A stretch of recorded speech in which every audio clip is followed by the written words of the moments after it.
It all kicks off when strange monoliths just drop from the sky all over the city. Then, protective barriers activated, forming a massive pillar of energy. But monsters known as disaster beasts invaded the human world. Just like that, a horde of bizarre and terrifying creatures appeared, unleashing chaos. In the middle of the confusion, a father sacrifices himself to protect his son from an attack. The city was in absolute pandemonium, with people running for their lives and getting attacked. The blue, flamed creature couldn't have cared less and continued its violent rampage. Next, it launches an energy blast right at the boy's mother. She also sacrifices herself for her son, Itsuki Tenma, and begs him to run. Suddenly, our MC wakes up startled from that horrifying memory. A pink-haired girl notices he was spacing out and gives him a nudge. She asks if everything's okay, because he looked completely out of it. Right after, she looks concerned and asks why he was crying. His friend with the glasses shows up, joking that he always dozes off during assemblies. Meanwhile, a man on stage is talking about the war from 10 years ago. The friend explains that's Mendo Izumi, the commander of the northern continent. He also mentions that Mendo was the very first awakened in history, and that even humanity's strongest hero was once his student. Mendo reveals that touching a monolith can awaken powers in normal people.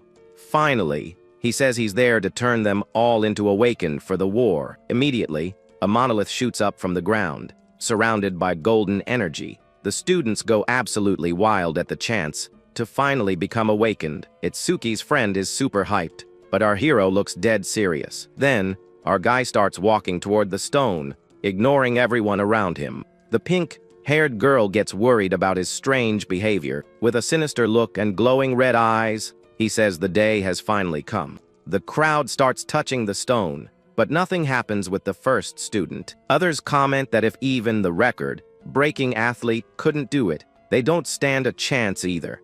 Several other students try their luck, but they all fail miserably. The crowd gets discouraged since no one from the school has awakened so far. The guard then calls the next in line, a guy named Hikaru Oshi. The students get worried because Hikaru is a known bully, and the stone starts to react. Suddenly, the monolith unleashes blue lightning, and Hikaru starts floating in the air. A screen displays his stats, and he gets all cocky for awakening lightning powers. A blue-haired woman reports that his stats are well above average. All smug, Hikaru asks if the old man Mendo has anything to say to him, but out of nowhere, our MC shows up and places a hand on his shoulder. The bully gets furious and screams for Itsuki to get his filthy hands off him right now. The people in the audience see that Itsuki cut the line and figure he's in for some serious trouble. Our hero then touches the stone, and the woman feels an intense emotion coming from him. As Itsuki touches the stone, the woman notes that his determination is on a whole different level. Even Mendo is surprised by the energy he's feeling from the kid. Our MC then relives the image of the creature that traumatized him in his mind. All of a sudden, a massive column of light erupts from the monolith, engulfing our hero. The energy transforms into a giant flower that covers the entire school grounds. The crowd is completely jaw-dropped by the light show, which is way bigger than Oshi's. His friends are super proud and happy about his impressive awakening. Mendo realizes that this phenomenon only occurs with the rarest class, the Order Breaker. Meanwhile, the bully Hikaru can't believe what's happening. Itsuki then wakes up in a strange place, wondering if he has finally awakened. He's sitting in the middle of the energy flower that formed in the real world. A status screen appears, showing his class as Order Breaker and his gift as Nirvana. But when he looks at his attributes, every single one of them is at 0. However, his Nirvana gift activates, boosting all of his stats by 200 points. Our guy figures out that even without leveling up, he can get strong in a different way. Outside, the light is so bright it's blinding everyone nearby. Slowly, the silhouette of a person begins to emerge from within the light. Ushi is shocked when he realizes the person coming out is Itsuki. The blue-haired woman can't believe his stats, and Mendo says, without a doubt, our hero is the strongest rookie awakened in all of history. The screen displays our hero's stats with the total of 800 points. The school crowd goes wild, and the principal calls it a historic achievement. But the bully Ushi gets all salty and furious because the guy stole his thunder. So he unleashes his electric rays on everyone and calls Itsuki a loser. Next, Ushi leaps and prepares his new move, the Silver Serpent, for an attack. Our hero's system detects the skill and activates over mimesis to analyze it. The analysis bar starts climbing super fast, while our guy stays completely calm. Suddenly, the lightning attack slams into the ground with full force, but doesn't hit anyone. Everyone's confused because they saw a flash, and then poof, Itsuki was just gone. Then, our MC appears behind Ushi, holding the bully's head. With a cold stare, he says Ushi is lucky to be human, otherwise, he'd be toast by now. The crowd just watches as the bully is paralyzed with fear while the analysis continues. With the analysis almost complete, our guy just stands there, chilling. Finally, the analysis hits 100%, and he learns Thunder Wave. Out of nowhere, a new flash appears, and some dude over there is thankful he's wearing sunglasses. The screen then shows that the analysis of the Silver Serpent was a complete success. Now, our MC is shrouded in blue lightning and looks even more powerful. Everyone is shocked because his lightning is brighter, and Ushi has no clue what's going on. His stats climb once again, and his total is now 840 points. Suddenly, the sky darkens, and it starts to rain as something strange falls from above. A new, dark monolith appears in the sky, shooting purple lightning everywhere. The blue-haired woman tells everyone to evacuate, and Mendo thinks he's the target.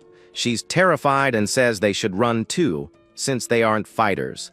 But Mendo says if they run, everyone will panic, and then he points at Itsuki. While all the students flee in terror, our hero walks toward the danger. The monolith then crashes to the ground with a huge impact, kicking up a ton of dust. His friend Riku yells that a disaster beast is coming, but Itsuki doesn't even flinch. Riku and the pink-haired girl say he's just a rookie and shouldn't be fighting. RMC looks back and with a calm gaze asks them to trust him. So the two of them run while the boy prepares to face the threat alone. With a sinister smile, our hero is pumped for his first real fight. He reveals that this is the same creature that killed his parents, and this is his lucky day. A blue flame skeleton emerges, and the screen shows its stats at 295. Our guy is eager to test out the skill he just copied from the bully. Without wasting any time, he charges straight at the monster using his lightning. Itsuki gathers the energy in his fist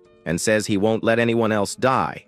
Then he lands a lightning punch right in the skeleton's chest with all his might. The blow is so powerful it blows up everything around them and sends the monster flying. The blue-haired woman is shocked that Itsuki defeated the beast in a single hit. However, Mendo explains that his speed is great, but it's not enough to win. Mendo says the skeleton's second skill burns everything it touches with blue fire. Seeing his friend in danger, Riku and the pink-haired girl scream in desperation. Meanwhile, the bully Ushi laughs his head off, saying the kid's about to turn to ash. But our hero's system activates and begins analyzing the monster's fire attack. The blue-haired woman worries, because not even a level 10 Awaken could take that. She mourns the death of the genius while Itsuki feels the searing pain of being burned. He then remembers his mother, who suffered the same way before she passed. However, Mendo watches everything calmly, knowing the kid has a trick up his sleeve. Our MC's body is consumed by the flames, but the analysis hits 100%. The guy in sunglasses loses hope, but the blue lotus flower appears again. Itsuki is healed inside the energy and wonders what skill he'll learn now. The screen shows he's gained the black ice wall, and his stats have increased. Then the blue lotus flower glows intensely around our hero. He floats inside it, completely recovered and stronger than before. His friends and the audience cheer because the kid just pulled off a miracle. The woman wonders about his recovery, and Mendo says he's a special kind of breaker. Mendo is curious to see what the limits of this incredible regeneration are. The skeleton doesn't like this one bit and attacks with its blue flames once more. But our hero uses his new skill and creates an armor of black ice around his body. The flames hit the boy, but he seems to be protected by his new defense. Inside the flames, His ice armor completely shields him from the attack. Then he uses his new ability and charges forward with a dragon of ice and lightning. Next, our hero creates a giant ice sword with his new skill, and with a single swing, he slices the disaster beast with ease. The students are shocked by the kid's speed. He vanished and reappeared in an instant. The bully Ushi can't believe it, and the woman wonders if he's really a rookie. The armor and weapons he creates are a god-tier ability. His friend Riku yells his name and runs toward him, incredibly relieved. He gives him a happy hug for his victory, and our hero asks where Sayo is. Riku says she was right there, nearly in tears, but disappeared after the fight. Our MC looks at the crowd and wonders if she got mad. Mendu then tells Choha to clean up the mess, because he's taking the kid with him. His friend tries to calm him down, saying she just went to touch the monument. Suddenly, Mendu appears and calls our hero by his full name. The commander and the strongest rookie in history stand face to face. The crowd gossips about whether he'll become Mendu's student but thinks it's impossible. Riku gets nervous about the situation and makes up an excuse to get out of there. Mendu then tells our hero that he's a very special boy. Itsuki is confused and doesn't understand what the commander means by that. Then the old man reveals that he can feel the anger and hatred in his heart. Mendu wants to know the reason for so much hatred, and our hero begins to open up. He explains that it all started 10 years ago, when his parents were attacked by a beast. The image of his terrified younger self flashes back into his mind with full force. The boy says he almost didn't make it, but an Awakens saved him just in time. Even so, he had to watch his mother be consumed by the blue flames. His past self could only scream for his mother, completely desperate. At that moment, the boy blamed himself for his parents' deaths and was devastated. But then he saw the creature that was the root of all evil right in front of him, with his eyes red with hatred. He swore that he would get his revenge one day, and with tears in his eyes, he yells that he's going to wipe out every single demon. The commander finds it strange that even with so much hatred, he can still cry. Itsuki says the tears remind him to never forget his goal. So Mendo invites him to be his student and join the Savior League. He explains that the League is an organization with the best awakened in the world. On top of that, members get weapons and a salary of 10,000 gold a month. However, the price is fighting on the front lines to protect the safety of the people. Our MC doesn't care about rewards or resources. What he wants most is the chance to fight the beasts on the front lines. Mendu says only the top 100 from a tournament can become saviors. Our guy then asks what the point record is so he can have a target. Mendu says the record is 115,000 points, set by some guy named Taiwajan. Our hero remembers that Taiwajan is the light of humanity and the strongest awakened. The old man warns that Jin is special, but that our guy has the potential to reach his level. With a determined look, our hero says he's going to surpass this Taiwajan guy. The commander observes the boy with a very serious look. He thinks that the youth are following Itsuki, but that's not enough to win the war. The old man hopes that someone will surpass him, like a new sun rising on the horizon. Mendo then smiles, because the sun he had been waiting for has finally appeared. Our MC looks at a giant building and asks what it is. The commander explains that the monuments connect this world with the world of the beasts. So if they only kill the creatures and leave the stone, more of them will come. That's why the building serves to isolate the monuments and also as a training ground. Our guy asks if it's a training facility, and Mendu confirms it's a stage. But he warns that the beasts there are strong, which is why the place is called the Rookie Graveyard. The old man reveals that Jin's record was 3 minutes and 14 seconds. Then he challenges the boy to clear it in under 3 minutes to become his student. In the building, the crowd sees Mendo and wonders who the rookie next to him is. Our guy then wonders if this Taiwajan dude is really that famous. He looks at a panel and sees that the stage's beast level is 10. Meanwhile, the crowd comments that he's a rookie and must just be there to hit on girls. Our hero ignores everyone and goes to the receptionist to enter the stage. The woman asks how many people are entering, and he replies that it's just him. He just stands there in front of her, waiting to be let into the challenge. She gets irritated and thinks he's joking, since the place is extremely dangerous. The crowd around them starts laughing, thinking he's getting shot down by the girl. Itsuki then says she's got it all wrong, as he has no interest in her. She doesn't believe him and offers her number, just to get him to leave and stop pretending. With a dark look, he tells her not to make him repeat himself and to just let him in. Startled, she hands over the bracelet, and he complains that she should have just done that in the first place. People call him an idiot for being level 0 and trying a level 10 stage. One of the guys there says that even with a special gift, his level is still way too low. Our MC then walks to the gate to scan his bracelet. His entry is approved, and the system grants access to awakened Itsuki Tenma. He gets ready and says the promise is to finish everything in under 3 minutes. Then, a timer on the screen starts counting up from 0, and just like that, our guy unleashes his power aura, his eyes glowing. Inside the stage, our hero runs toward a giant monolith. With a focused look, he braces himself as he senses something approaching.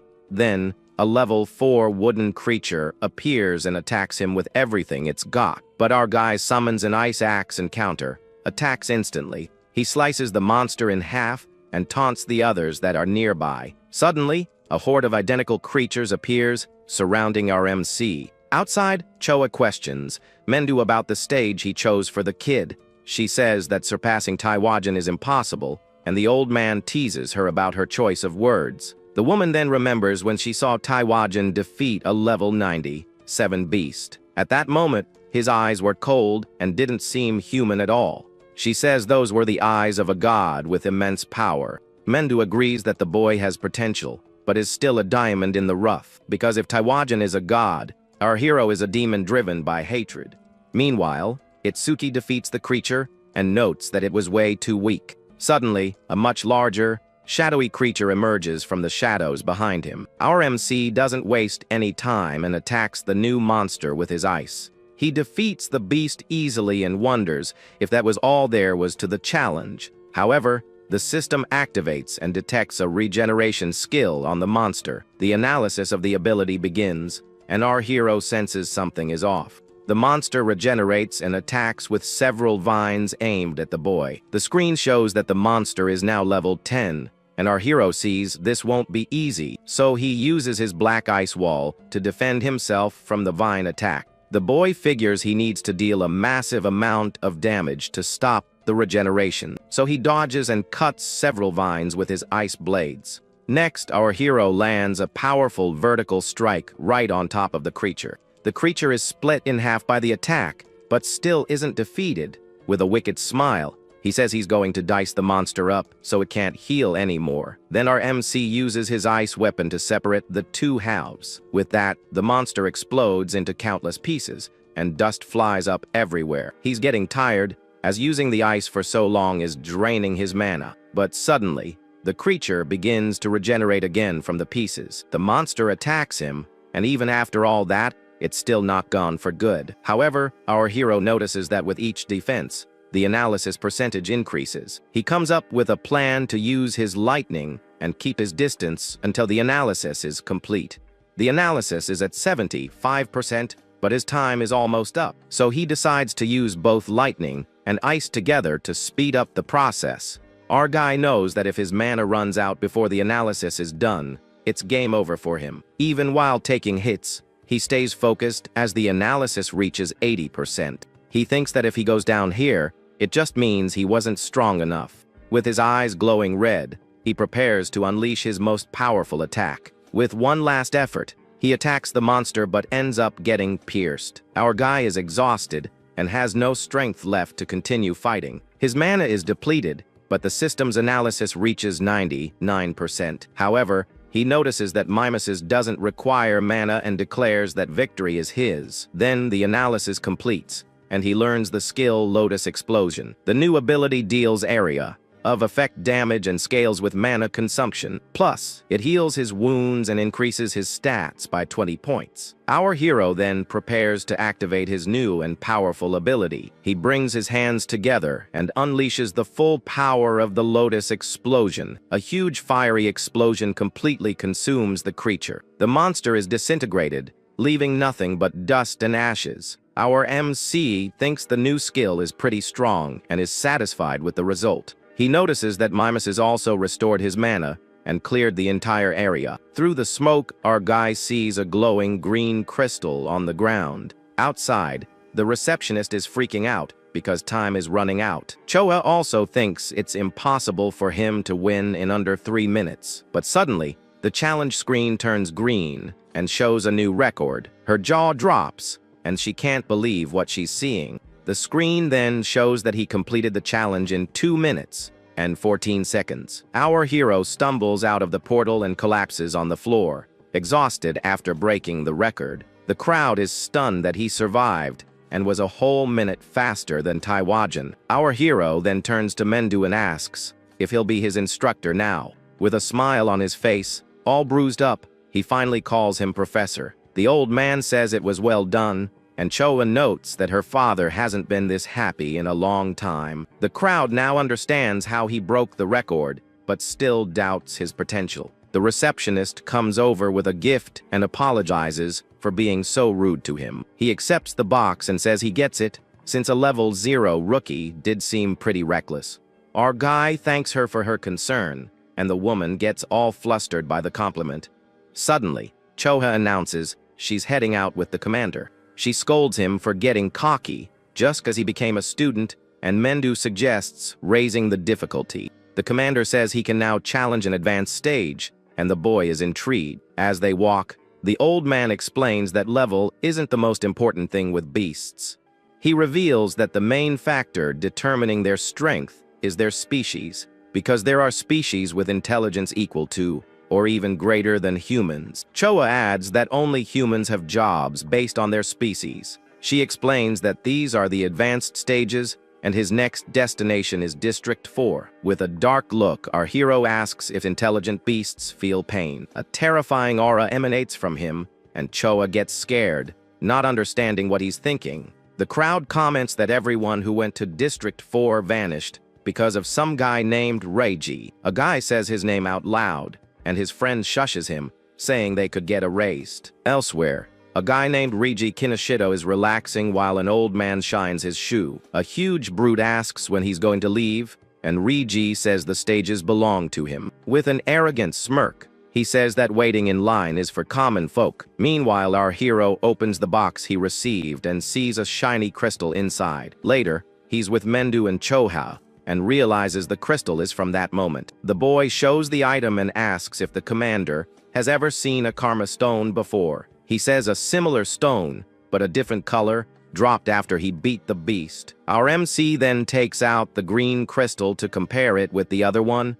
Choa is shocked because that's an intermediate karma stone. She explains that karma stones are also known as experience stones, because when a beast is defeated, it releases a substance called karma. This stone allows you to absorb karma to level up more easily, but she finds it strange, as these stones shouldn't form naturally. Mendu then says it was probably because of our guy's gift. He asks about the gift, and Choa confirms that the boy didn't level up. The commander explains that the karma wasn't absorbed, but it didn't just vanish either. So, he theorizes that the karma from the beast at the school was absorbed by those present. Choa understands that the creature's experience was split among all of them, but in the stage, the karma solidified because it had nowhere else to go. Choa then asks how his stats increase if he can't level up. Mendo then scolds Choa for the nosy question about his stats. He also announces he's leaving for a conference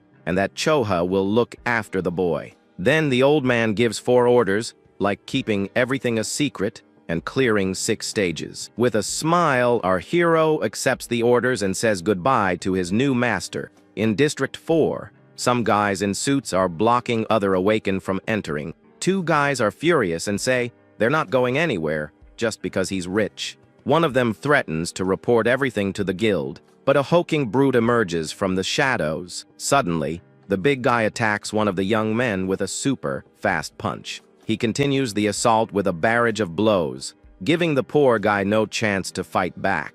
The brute finishes the attack with a powerful strike that sends the young man flying. His friend is shocked because his earth spike skill didn't even scratch him. The big guy uses an ability that makes his skin hard as metal and charges forward. The young man panics because his technique can pierce anything, but it didn't work. Without mercy, the brute grabs the young man by the neck and lifts him into the air. Then he slams him to the ground with force, leaving him out of commission. The crowd recognizes him as Takuruoga, one of Reiji Kinoshita's 4 pillars. He then threatens anyone who tries to enter the stage without permission, and says that anyone who resists will meet the same fate as the 2 on the ground. His buddies in suits ask him not to go overboard with the students, but Takeru just grunts and drops the young man on the ground in disgust. Suddenly, our hero and Koa arrive and help one of the fallen guys. The crowd thinks he's in for it for being level 0 and ignoring the warning. Takeru gets furious and yells at the newbie to get out of there, or he'll get a beating too. Our guy understands that to get in, he has to defeat him, and Choa tries to intervene, but he stops her because his master told him to do what he believes is right. So our MC asked her to take care of the injured while he handles the situation. Takeru gets annoyed by the level 0 kid's audacity, and a red aura flares up. He boasts about being level 12 and having over 600 stat points. Even so, the brute gets tense from the pressure coming off our hero.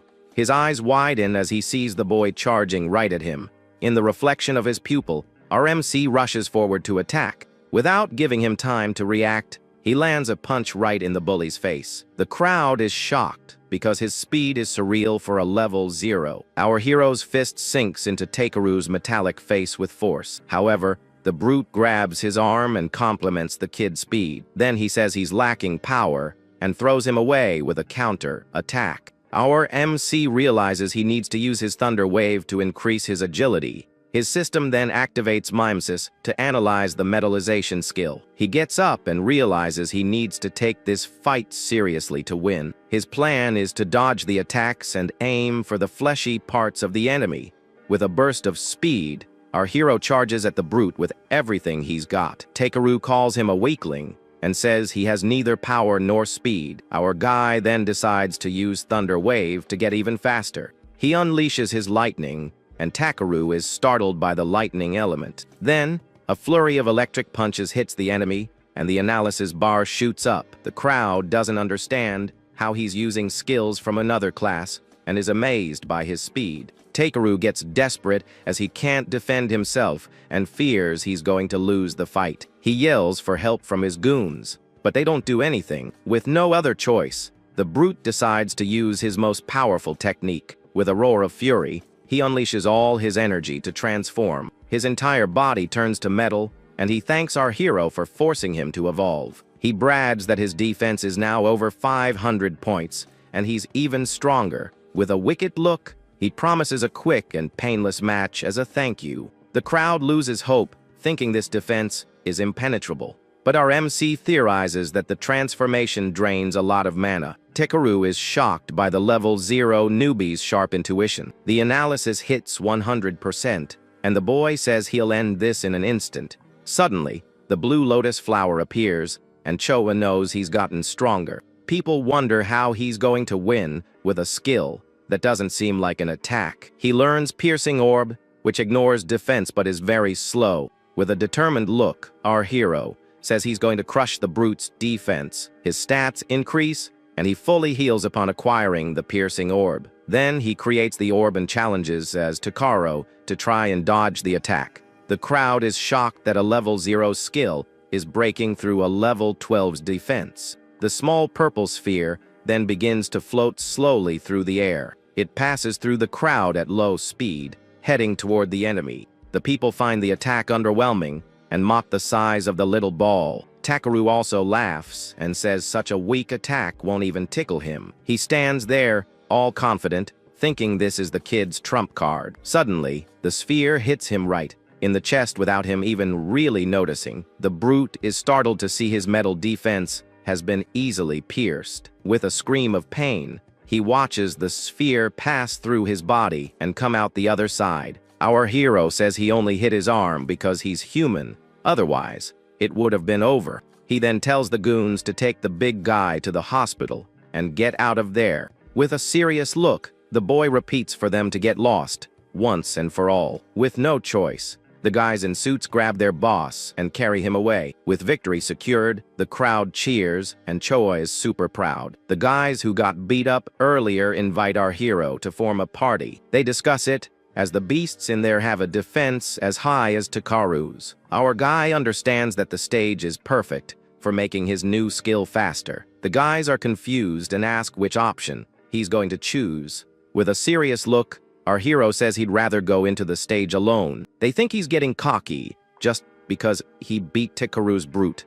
Disappointed, the guy says he'll look for another group since he's not good enough. Choa worries about his mana, but our MC tells her not to worry. She gets all embarrassed and says she only asked so she wouldn't get an earful from her dad. Before leaving, Choa warns that the stone beasts travel in large groups. Our guy then enters the stage, and his entry is approved by the system. He's surprised because the number of monsters is much larger than he expected. Inside the stage, a horde of stone golems awaits him for battle. The screen shows the statues are level 9 and convert all their mana into defense. Our hero then prepares his piercing orb to test the skill's passive. He activates the ability, and a purple energy sphere appears in his hand. The sphere moves forward and hits one of the stone golems right in front of him. The monster is defeated, and the system informs him that the sphere's speed has increased. With a smile, he says he knew it, because the skill's passive effect worked. He's surrounded by more stone creatures, but doesn't seem worried in the slightest. With his lightning active, he says that slow targets are perfect for his new sphere. Our hero then defeats 2 more monsters, and his mana starts to get low. Only 3 enemies are left, and the stage boss still hasn't shown up. Our hero prepares to use his piercing orb and take out 2 at once. He then launches the attack with the rest of his mana, and the sphere flies quickly. Next, the boy takes advantage of the distraction to throw himself on the ground on purpose. With a wicked smile, he yells for the monsters to eat his attack. The purple energy hits one of the golems dead on and passes through its body. The system confirms that both were defeated, and the sphere's speed increases. Our MC falls to the ground, exhausted, as his mana is completely drained. He recovers and calculates that his sphere now travels at 5 meters per second. The screen shows that the skill's speed can increase by up to 500%, but suddenly, the ground trembles, and a giant foot stomps the earth in front of him. The impact kicks up a cloud of dust, and the boy is instantly on alert. Then the stage boss emerges and activates its gigantification skill. Its stats are level 15 with a total of 777 points. Our hero is shocked by its size and uses his lightning to increase his agility. He runs up the giant's body and wonders if his sphere can pierce it. With a plan in mind, he decides he's going to aim for the monster's head. Then our guy leaps toward the golem's face and finds an opening, but he realizes the sphere is too small and might not do much damage. The giant then turns its head and prepares to attack our hero in mid-air. With no way to dodge, the boy sees that the situation has gotten pretty ugly for him. At the last second, our hero uses his black wall to defend against the attack. The impact throws him to the ground with full force, and he feels the giant's strength. Even while taking a beating, he realizes the monster is tougher than he expected. His system activates and begins analyzing the enemy's gigantification skill. Elsewhere, a henchman answers his phone and is shocked by the news. Reiji Kinoshita gets annoyed by the noise and tells the guy to be quiet. The henchman apologizes, and Reiji asks what all the fuss is about. He then reports that someone defeated Takaru and forced their way into the stage. Reiji is furious because his lackey is always bragging about his impenetrable defense. His henchman says no one above level 30 would have time to go there. He also thinks it's impossible for a level 10 rookie to defeat the brute. But Reiji cuts him off and says they're going there to handle the situation. With a furious look, he tells the henchman to get a move on and not to make him repeat himself. The guy obeys instantly, and Reiji gets ready to go and teach them a lesson. He puts on his coat and swears he'll make the intruders regret messing with him. Back to the fight, the analysis reaches 100%, and the boy is relieved. The blue lotus flower appears on the giant's head and shines brightly. The analysis of gigantification finishes, but he doesn't gain a new skill. Instead, his piercing orb levels up and gains new effects. Now he can increase the sphere's size, and the speed buff has been doubled. With a smile, our hero says it's time to test out his new ability. His stats increase by another 20 points, and he fully heals again. He then uses all his mana to create the strongest piercing orb he can manage. The sphere's energy comes crashing down and hits the giant right in the middle of its head. The attack is so powerful it goes through the entire monster and opens a hole in the ground. With his mana at 0, he jokes, wondering if he went a little overboard. The system informs him that the golem has been defeated and the sphere's speed has doubled. He calculates that if he clears the stage 2 more times, his skill will be as fast as a car. Our hero then realizes that the passive effects of his skills are pretty useful, because the Lotus Explosion increases the range of all his other abilities. With this, he dreams of one day being able to attack enemies from miles away. Outside, the screen shows the challenge was completed in 3 minutes. The crowd is shocked because a group of 5 would take over 10 minutes. They wonder how he's still level 0, and if the announcement was a mistake. Choho is impressed that he cleared the stage unscathed and broke the record again. She congratulates him on his speed, and he says it was easy since he could ignore the defense. A jade butterfly lands on his finger, and he asks what it is. Choho reveals that her job is a Shikigami user, and the butterfly is hers. Our hero is enchanted by the Shikigami's beauty, as it's the first time he's seen one. He then takes the opportunity to ask what other types of jobs exist. Choho explains that jobs are divided into 4 main categories. The first are elementalists, who manipulate one of the 7 elements of nature. The bully from school was one of them, with the power of the lightning element. And Takaru, whom he just defeated, was a metal-type elementalist. The second type are Shikigami users, who summon creatures to fight for them. Choho says her Shikigami has been with her since she was born as an awakened. She then asks if he has any questions about the first 2 classes. Our hero notices that her Shikigami is level 15, and she's only level 6. Choho gets embarrassed by the comment and wonders if he has no sense of subtlety. She explains that Shikimis also absorb experience and level up. With a dark look, he concludes that it's easier to target the human in a fight. Choho gets scared by the negative aura coming from him and wonders what's wrong. Our guy then asks her to continue, since she's only introduced 2 classes. The third class is the most mysterious, as there's very little information about it. Choho reveals that this is our hero's class, the Order Breaker, and the reason for the mystery is that each one of them has completely different abilities. There are breakers who can control their body size and even create infinite clones. On top of that, the skills of this class are Z rank, above the S rank of the others. Because of these exclusive skills, if an enemy discovers the ability, the weapon is lost. Choho then says that he is an irregular existence, even among the breakers. Our hero then says the professor isn't here, so there's no problem talking. He asks about the last class, and Choho builds up the suspense before answering. With a smile, she says this is punishment for him not telling her anything about himself. He accepts it, and she changes the subject, saying the student he saved is fine. She asks what he's going to do now, and the boy says he wants to clear more stages. Choho warns him that stages have a cooldown time of at least 2 days. He's surprised and understands why that Kinoshita guy can monopolize the stages. Our MC then asks if there's a stage with lots of monsters for leveling up. With a mischievous smile, she says she knows the perfect place for him. She takes him to the Locust Desert, a place with over 1,000 monsters. Choho warns him that without an area of effect skill, it'll be tough, but he accepts the challenge. He remembers that he hasn't used Lotus Explosion in front of her yet. Despite the warning, she's surprised by his confidence and lets him go. The people there think he's got a death wish and decide to leave. A while later, Raiji arrives at the location but doesn't find anyone there. His henchman says the target has already left and cleared the stage in 30 minutes. Raiji is furious because he feels like an idiot for being tricked. He then orders his henchman to call the hunting dog to track the mana. Filled with immense hatred, he vows to capture him alive to make him suffer. In an alley, the young man who got beat up before is hiding and regrets accepting the mission. The young man hides in the alley, thinking he managed to escape and is safe. But suddenly, a giant wolf with red eyes appears and attacks him. The creature bites down hard and lifts him into the air, with no chance to defend himself. The hunting dog appears and says, "It looks like the young man has something to say." The poor guy wonders how he was found, and the hunter answers with a smile. He says his wolf, named Death,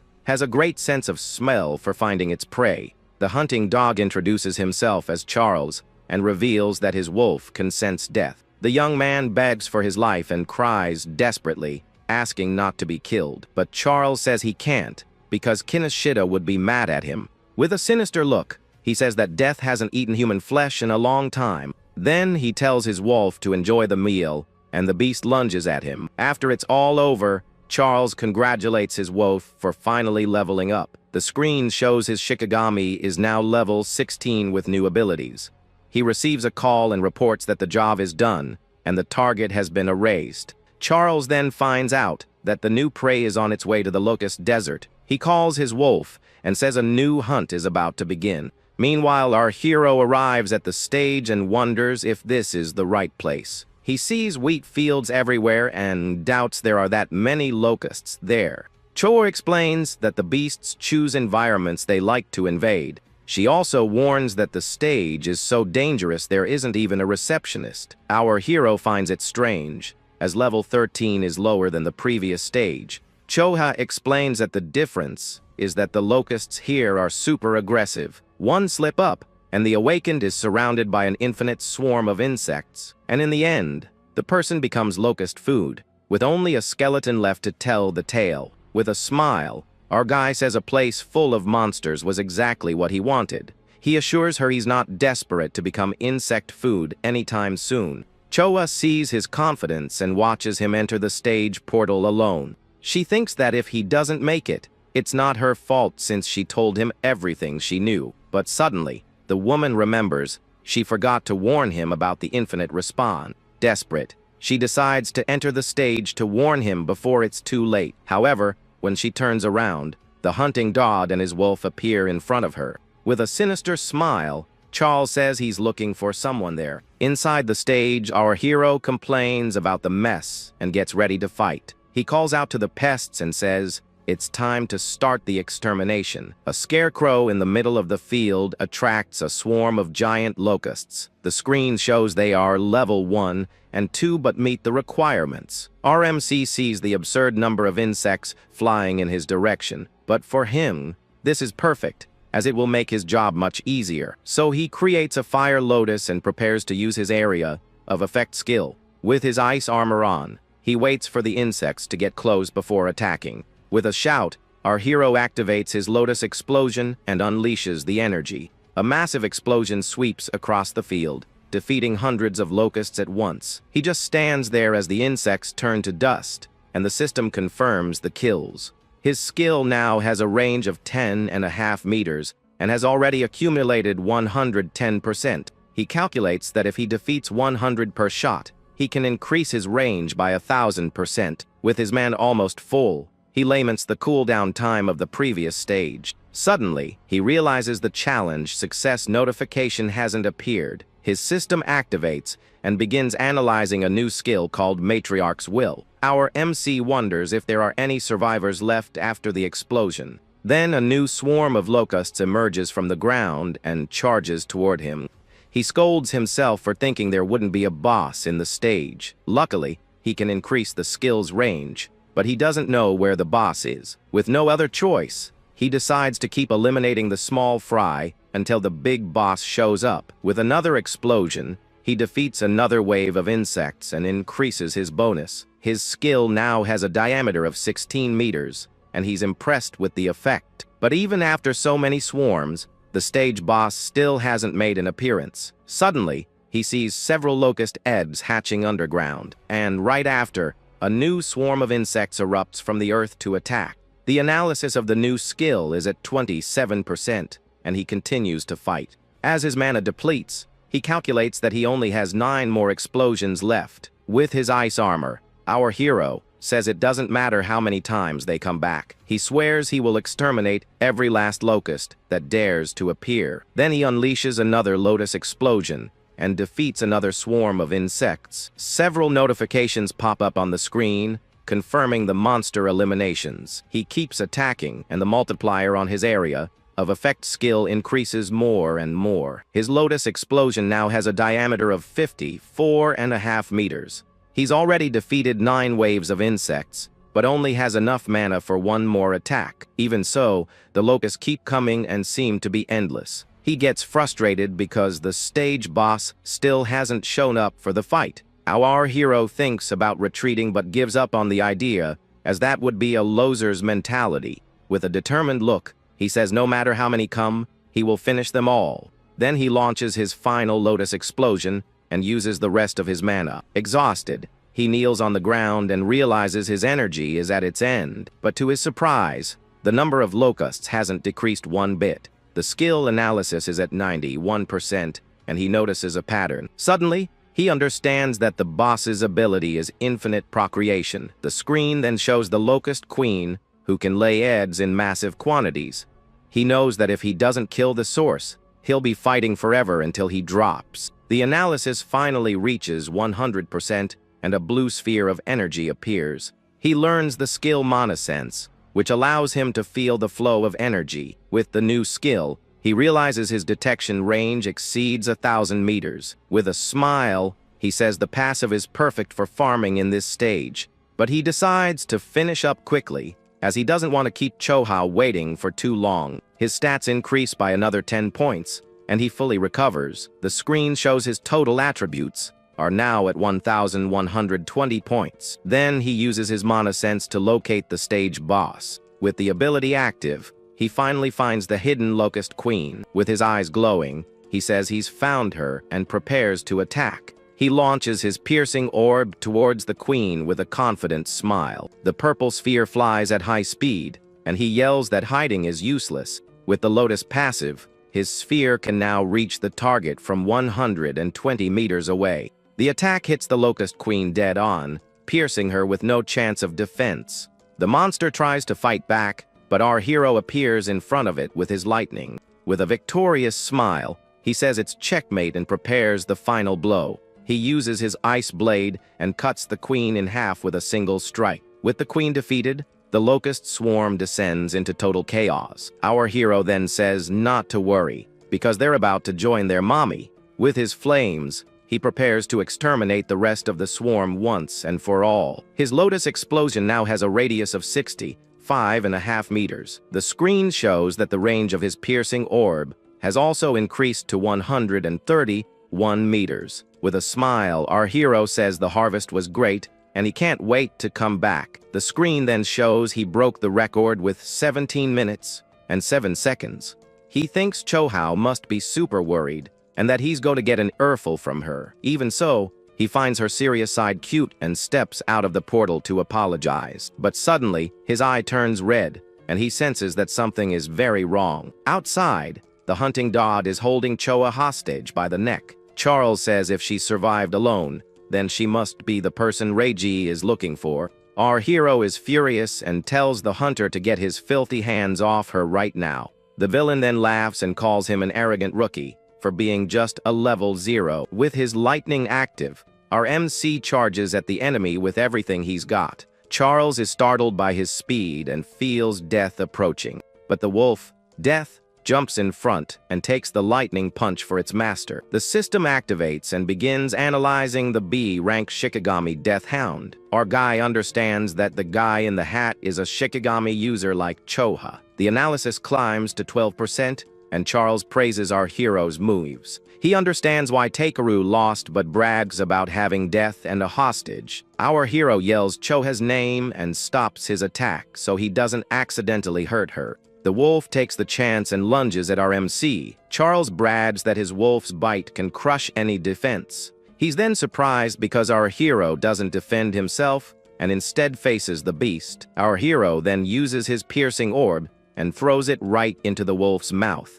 The purple energy blows the creature's head clean off in a brutal scene. The analysis shoots up to 77%, and the wolf falls to the ground, defeated. Charles is shocked and wonders if the newbie doesn't know the basics about Shikigami. He then brags that his wolf, Death, has a respawn skill and is already coming back. With a wicked smile, he orders the creature to devour the boy at once. Our MC then activates his mana sense to predict the attacks. He dodges the wolf's bite, and the analysis continues to climb rapidly. His plan is to finish the copy without the blue lotus appearing and revealing his gift. Charles gets tense because he's fast and has a powerful detection skill. Unable to land a hit, the villain threatens Choha to make him stop fighting. Our guy gets worried because he needs time for the analysis to reach 100%. Finally, the copy is complete, and he learns the skill Shikigami Devourer. It allows him to control B, rank or lower Shikigamis just by touching them. His stats increase by another 20 points, but the healing effect fails. However, he doesn't care since he had already recovered from the previous challenge. The new ability allows him to steal the Shikigamis of other users. With a smile on his face, he gets ready to take the enemy's dog. With a blue aura, he dashes forward and places his hand on the wolf Death's head. Then he kicks it away, and the Shikigami begins to glow intensely. Charles gets mad at his useless wolf and complains about all the XP he spent on it. Then he threatens Choa again and says he'll break her neck if he resists. But the injured girl tells our hero not to worry about her. So our guy raises his hands in surrender and yells for him not to touch her. With a mocking smile, Charles says she wouldn't have gotten hurt if he had just obeyed.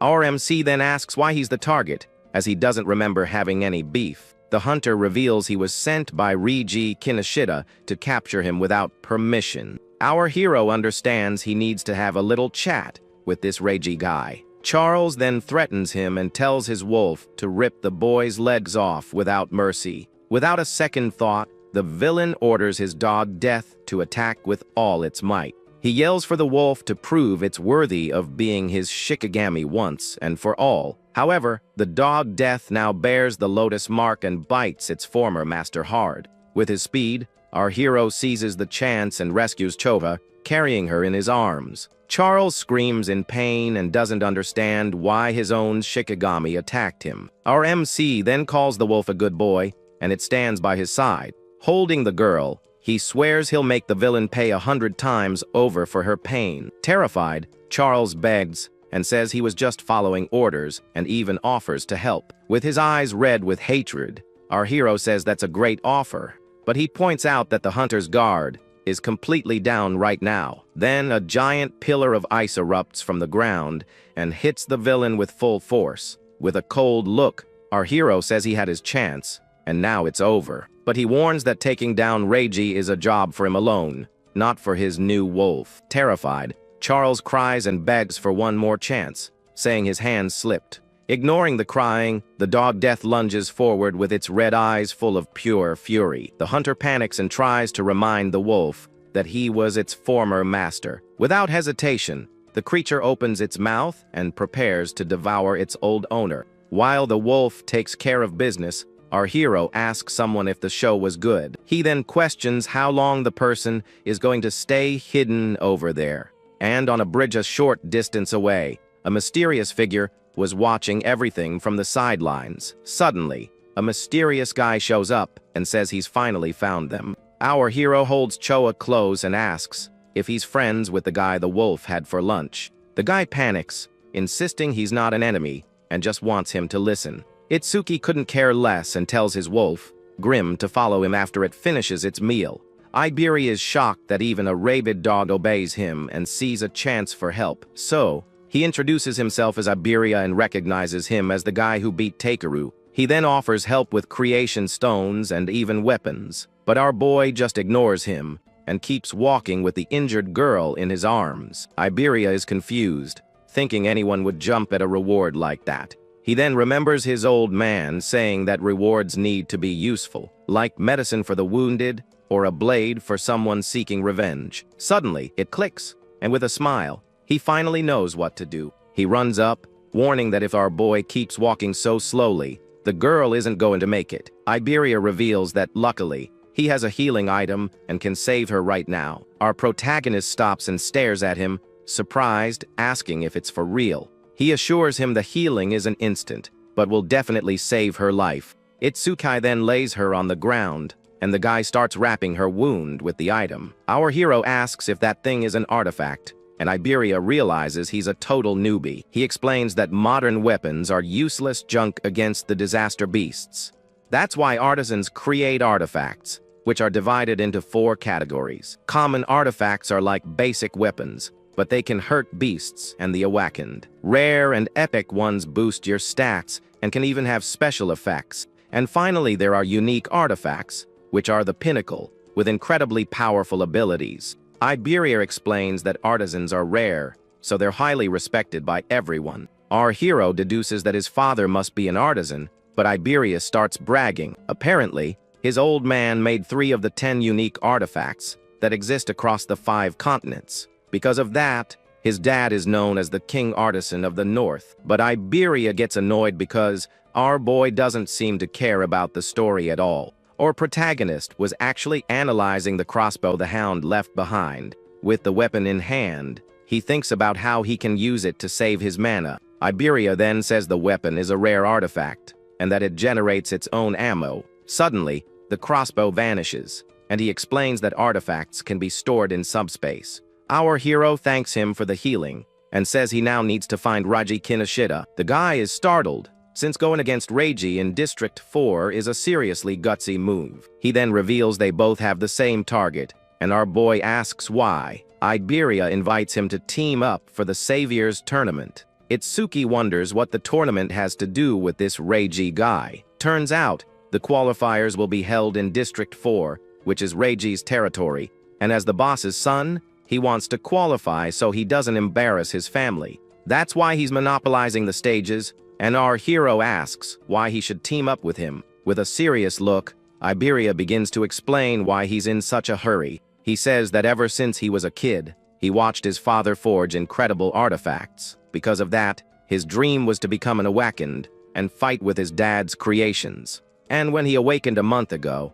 he asked for an artifact, but his father said no. After a ton of begging, his old man gave him a condition past the qualifiers. With a determined look, he shouts that he's going to pass the tournament no matter what. Our hero then says that with such a famous dad, he shouldn't need a level 0, but his old man forbade him from using his name to get help from powerful people. On top of that, Reiji has already bought out almost all the good participants for his team. So, he heard about the newbie who beat Takaru and tracked him down to here. Our protagonist agrees to the partnership, but says he needs to get Choa to a hospital. Iberia gets super excited and starts thinking of a name for their new duo. Our hero thinks he's a real pain in the neck, since he talks even more than his friend Riku. Meanwhile, Riku and Sayo are training somewhere else. The guy sneezes and figures someone must be talking about him right then. Sayo then asks how long it's been since the attack,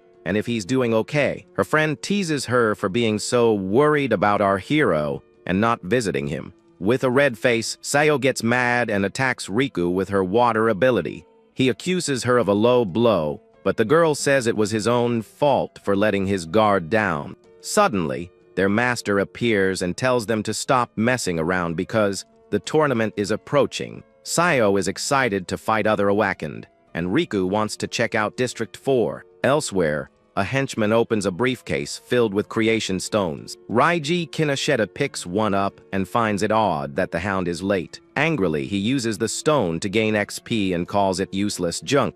Then he tells them to forget about the hound, because the qualifiers are the priority. His goon reports that they've already recruited 887 participants. With a satisfied smile, Reiji says he's the only reliable guy he has. He then uses the last stone and finally manages to level up. Now at level 12, he gets ready to crush all these peasants. Outside a hospital, our hero stands before a mysterious figure. Our boy apologizes, saying it was his fault Choa got hurt like that. The figure then asks if he wants him to take care of the one responsible for everything. But with a determined look, our hero says that Reiji is his problem to deal with. The mysterious man agrees, and asks him to fill him in on the details later. Iberia understands why our boy wasn't impressed by his father. The commander is his master. Later, Our hero tells Choha that he's entering the tournament with Iberia. The girl says she's already recovered, thanks to her butterfly and the rare artifact. The mysterious man then recognizes the bandage and deduces that Iberia is Aiden's son. The guy is shocked that he knows about artifacts, and even his father. With a confident smile, he gets flustered and says that he's actually Aiden's father. The mysterious man tells him he's got it all backward, and Iberia's jaw drops. Completely embarrassed, he corrects himself and says that Aiden is, in fact, his father. The man thanks him for saving his daughter and says he'll visit him later. He then tells the two of them to get ready because he and Choha are going to watch the tournament. Excited, the boys say their goodbyes and promise they'll pass the qualifiers. Choha then comments that her father really seems to like our hero. Mendo reveals that because of his trauma, the boy has a strong self-destructive streak. But that impulse gets weaker when he has someone nearby to protect. That's why the commander placed his own daughter by our protagonist's side. Her mission is to become the person he wants to protect, and also his weakness. He then reveals that the attack at the school wasn't an accident, but was planned. The future of humanity is bleak, as the number of traitors is on the rise. However, he believes that our hero will definitely brighten that future, and that one day, he will become the true beacon of hope for everyone. The next day, the Saviors tournament finally kicks off in District 4. The crowd is blown away by the number of people, as the turnout suddenly doubled. Raiji is furious because Old Man Mendo's visit ruined all his plans. Riku and Sayo see Reiji's allies wearing red armbands and wonder if it's a new trend. A man named Soryu Fujiwara then takes the stage and starts explaining the rules. The arena is split into two areas, and each team starts at a different point. Fujiwara explains that the first phase is a race to the inner area. Everyone's bracelet will record their time and their placement in the rankings.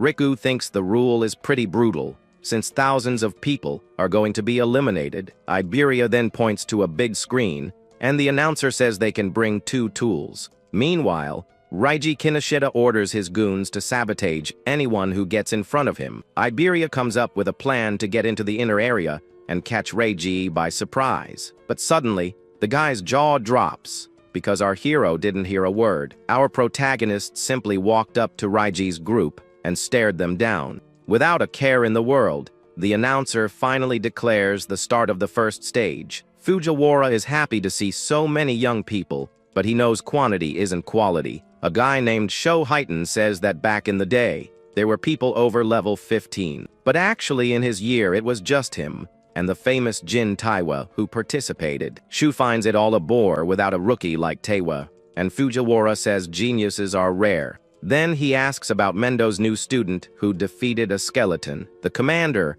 who was there in disguise, confirms that the rumor is true. Shu gets super excited to meet the new prodigy and asks where he is. Fujiwara then starts searching for the kid on his tablet to find out. He dismisses Riku because his metal gift is mediocre, and he's only level 10. Sayo isn't the one either, since she's a support elementalist. So he figures the student must be some girl named Hana Hanyu with an abnormal level of 16. Fujiwara finds it strange that Hana has the highest level, but Mendu doesn't seem to care. Shu then asks if any level 0s are participating, and he confirms that there is one. Meanwhile, Reiji and his goons are mocking our hero for being a level 0. With a cold gaze, our protagonist summons his crossbow and stares everyone down. Reiji then recognizes him and asks with a smirk who the heck he is. Our hero then says that the villain has been looking all over for him. Reiji can't believe that a piece of level 0 trash defeated his henchman, Takaro. So he orders his lackeys to grab the kid and make him regret it. Without wasting a second, Reiji unleashes his lightning and says he doesn't have time to waste. On the other side, Sho Heighten sees the group and realizes the fight is going to be a blowout. He tells the goons to surrender, saying they might spare their lives. Iberia gets tense, because even if he takes one down, it's impossible to beat the rest. With no other choice, he decides to use his secret trump card to help with the fight. One of Reiji's goons approaches and mocks our hero for being a level 0. With a cold look, our protagonist simply tells the guy to get out of his way. The goon is shocked by the kid's audacity and starts laughing his head off. but Shu likes his personality and says he'll save him if he's about to kick the bucket. The goon then charges forward, saying he's going to crack his head open to see what's inside. Our hero just smirks and braces for the enemy's imminent attack. Then he lands a solid punch right in the goon's face, sending him flying. With a cold glare, our hero repeats himself, "Get out of his way." Shu is stunned. He just defeated an enemy 7 levels stronger with a single blow. The other goons can't believe it and think he just caught the guy off guard. One of them then uses his fire skill, vowing to turn the kid into charcoal. The fireball speeds forward, and Iberia panics because he doesn't have time to use his artifact. The crowd thinks it's overkill to use such a strong attack against a mere level 0. But suddenly, one of the goons notices that something is very wrong here. Our hero then uses his black ice wall and defends against the attack. Iberia is impressed. He managed to block the fiery explosion. With a serious look, our protagonist tells the guy to stay away from him. His system informs him that his defense increased by 10% and his stats went up. He wants to test if the skill's passive activates by blocking the same attack twice. The goon is shocked because he's not a water elementalist, so he shouldn't be using ice.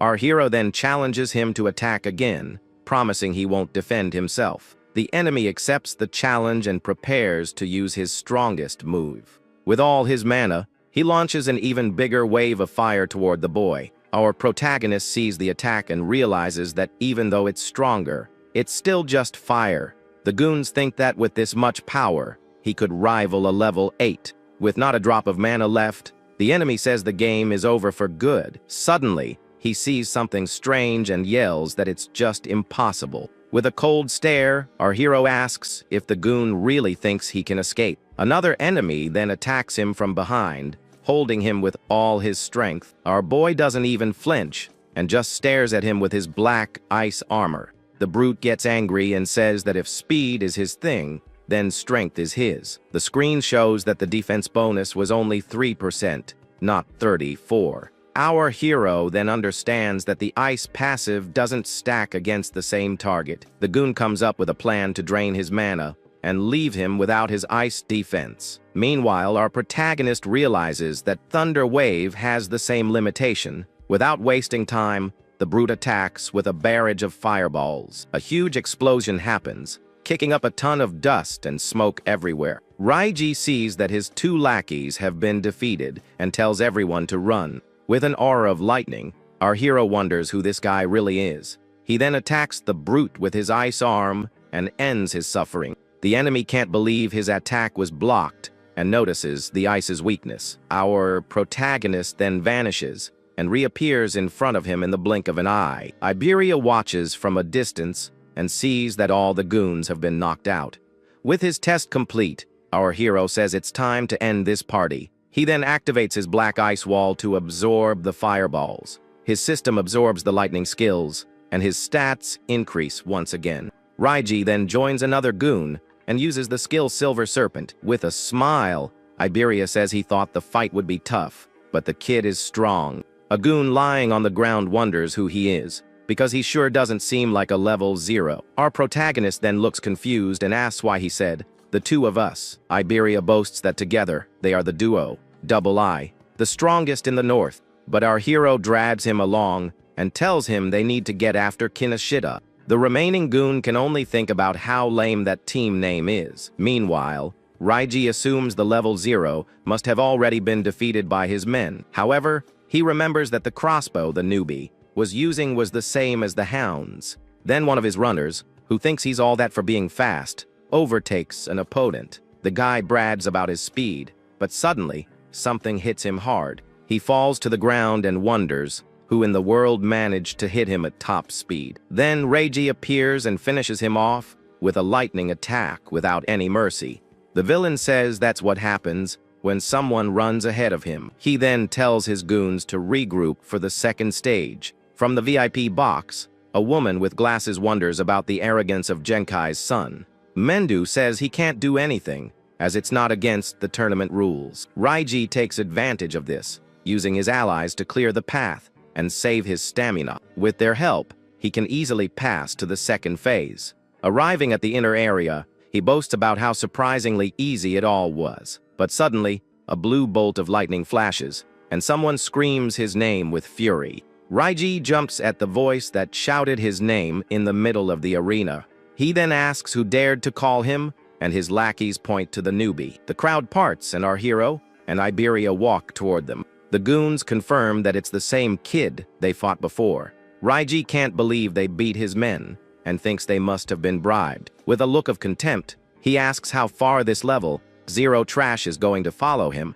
Our boy says he's not going anywhere until they settle things, but Raiji says he's busy and will leave some guys to keep them company. Then, the villain orders his army of goons to attack the duo with everything they've got. The lackeys get ready to teach the rude kid some manners. Iberia is terrified when he sees there are at least 100 enemies in front of him. However, our protagonist calmly just asks him to cover his ears. Suddenly, a massive wave of lightning erupts from our hero, hitting everyone. Raiji just watches the scene with a serious look, showing no reaction. The electric attack is so powerful it sends all the goons flying. Both Raiji and Iberia are completely stunned by the power of that ability. Our boy then says his last words weren't properly understood. With a cold stare, he repeats that Raiji isn't going anywhere until they settle their score. Meanwhile, Riku and Sayo arrive in the inner area, taking 4th and 5th place.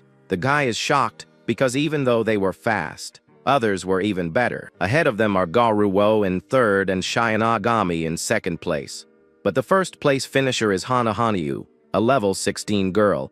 Sayo and Riku start worrying about Itsuki, but suddenly they see someone flying through the air. The pink-haired girl's jaw drops at the unexpected sight. Right after, Iberia crashes hard onto the ground, landing in 6th place. All busted up on the floor, all he can do is scream our hero's name. His friends hear the scream and wonder if they really heard Itsuki's name. Riku then recognizes his friend's silhouette and says there's no doubt about it. With a serious look, our boy stares down Raiji and says he's not going anywhere. From the VIP box, Fujiwara wonders why the rookie is so obsessed with Raiji. Mendu then asks Heighten to help the boy out if he runs into trouble. Heighten is impressed by the speed and wonders if he could ever be that fast. One of Reiji's goons gets ticked off and tells our hero to get ready. He says this isn't a battle, but the execution of our main character. In other words, it's a 100 against 1 beatdown to take the kid out. Our hero then reveals that his revenge is the top priority right now. Raiji flies into a rage, and with his red eyes, he orders everyone to attack. Then all the henchmen charge towards our hero at once. One of the goons rushes forward with his fire punch, swearing our hero's head is his. But our boy catches the flaming fist with his bare hand, leaving the enemy in shock. He then throws him over his shoulder with incredible strength. The goon lands headfirst on the ground and is defeated in a single move. The others are terrified, wondering how he lost to a level 0. With a calm expression, our hero accepts the challenge, and the system activates. He then says it's time to end this nonsense, and activates his lotus. A massive fire explosion consumes all the henchmen at once.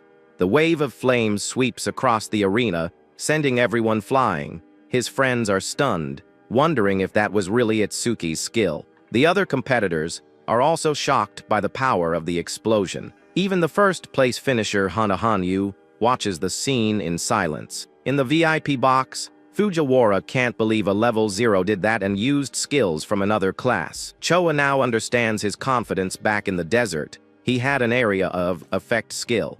Our hero then reveals he only used 30% of his power, so he wouldn't wipe anyone out. He stands amidst the smoke with all the fallen henchmen around him. With his eyes glowing blue, he glares at Raiji and says, "Now, it's just you." Raiji is terrified, unable to believe he defeated over 100 people. Our protagonist then says he's going to return all the pain his friend felt.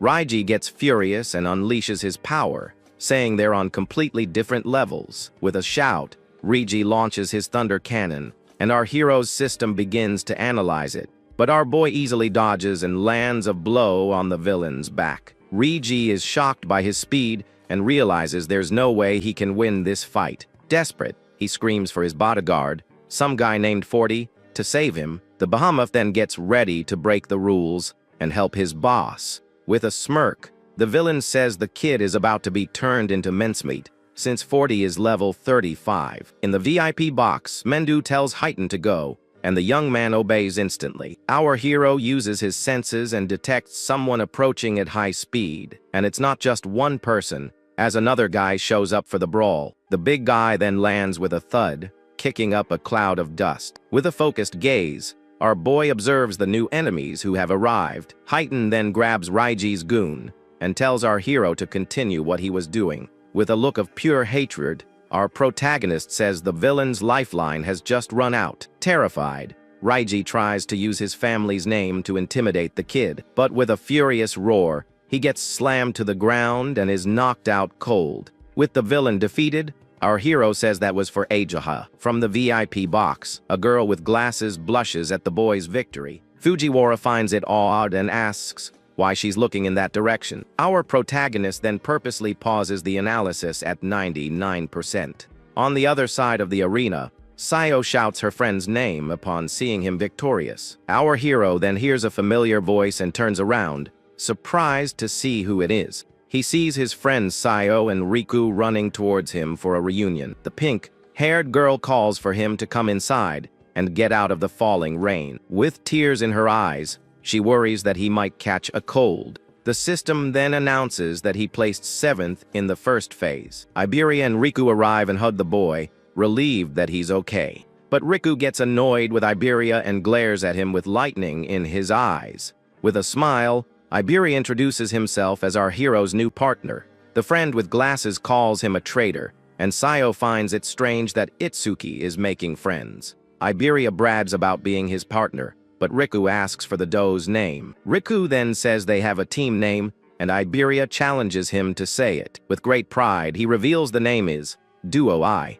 but Itsuki tells him to stop. The friend with glasses laughs in his face and says the team name is pretty lame. From the stage, Fujiwara announces that the first 500 have passed, and the rest are eliminated. He explains that in the second phase, everyone will fight alone for 1 hour.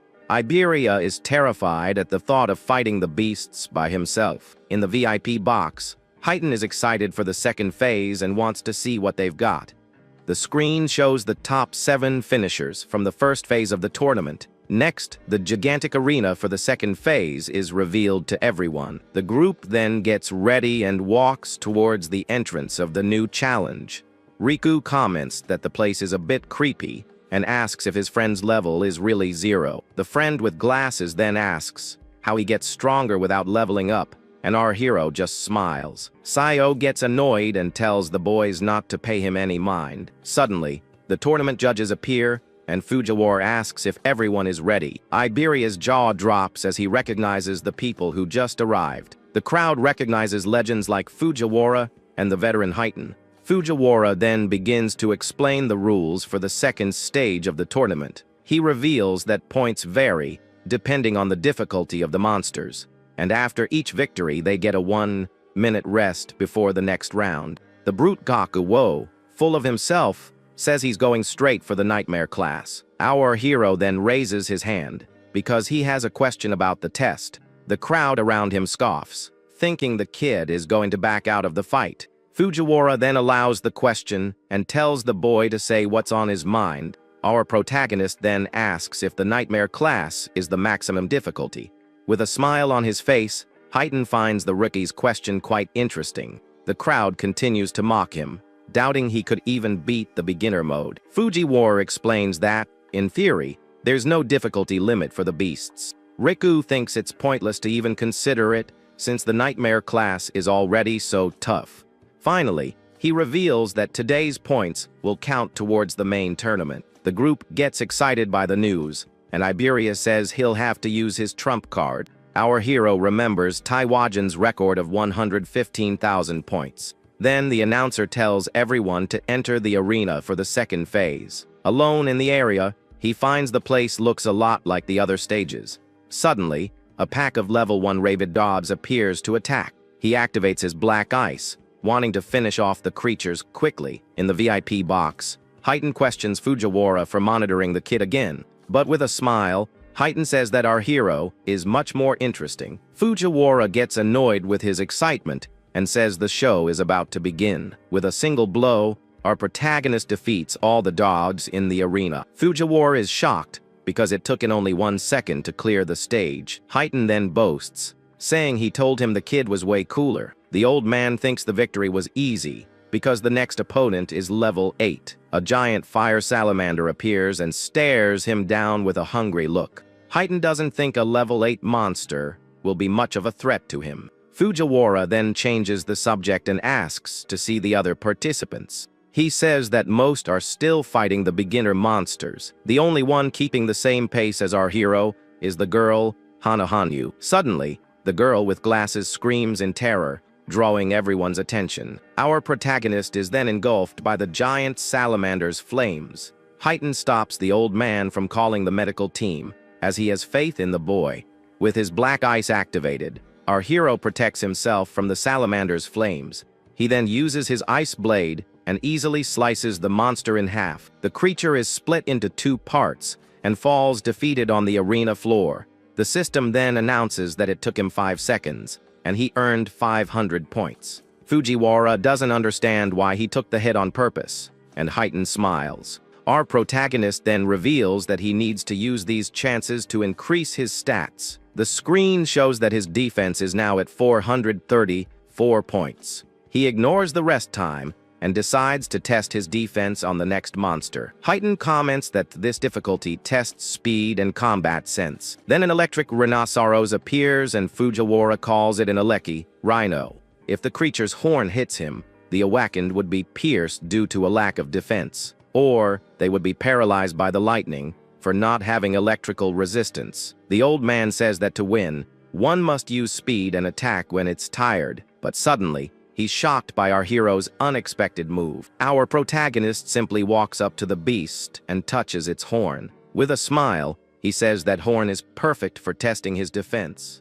The rhinoceros gets angry and unleashes all its electrical energy for an attack. With a single blow, the creature sends our hero flying with its horn. Our boy is then launched high into the air by the force of the impact. From the VIP box, the girl with glasses screams his name, horrified by the scene. Heighten comments that the boy's actions are unpredictable, but always seem to work out. An explosion of ice occurs, protecting our hero from the rhinoceros's attack. The system informs him that his agility increased by 5% from the hit. With his eyes red, our hero says it's time to settle this. He then activates his thunder wave, and his agility increases by 50%. The rhinoceros gets angry and prepares to charge the boy once more. Our protagonist then dodges the blow and gets ready to counter-attack. With his ice blade, he defeats the beast and earns 1,000 points in 7 seconds. Heighten is impressed by his speed and thinks he didn't even use his full power. Mendu, who was there in disguise,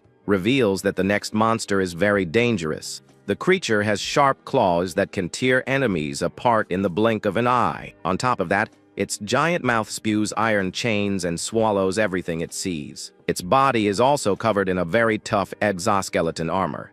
With all these attributes, the monster is the strongest beast in the preliminaries. The level 15 Purgatory Giant emerges and glares at our hero with hatred. Our protagonist then activates his piercing orb for the attack. The purple energy passes through the monster, and the skill's speed increases by 200%. In the VIP box, the judge's jaws drop at the overwhelming victory.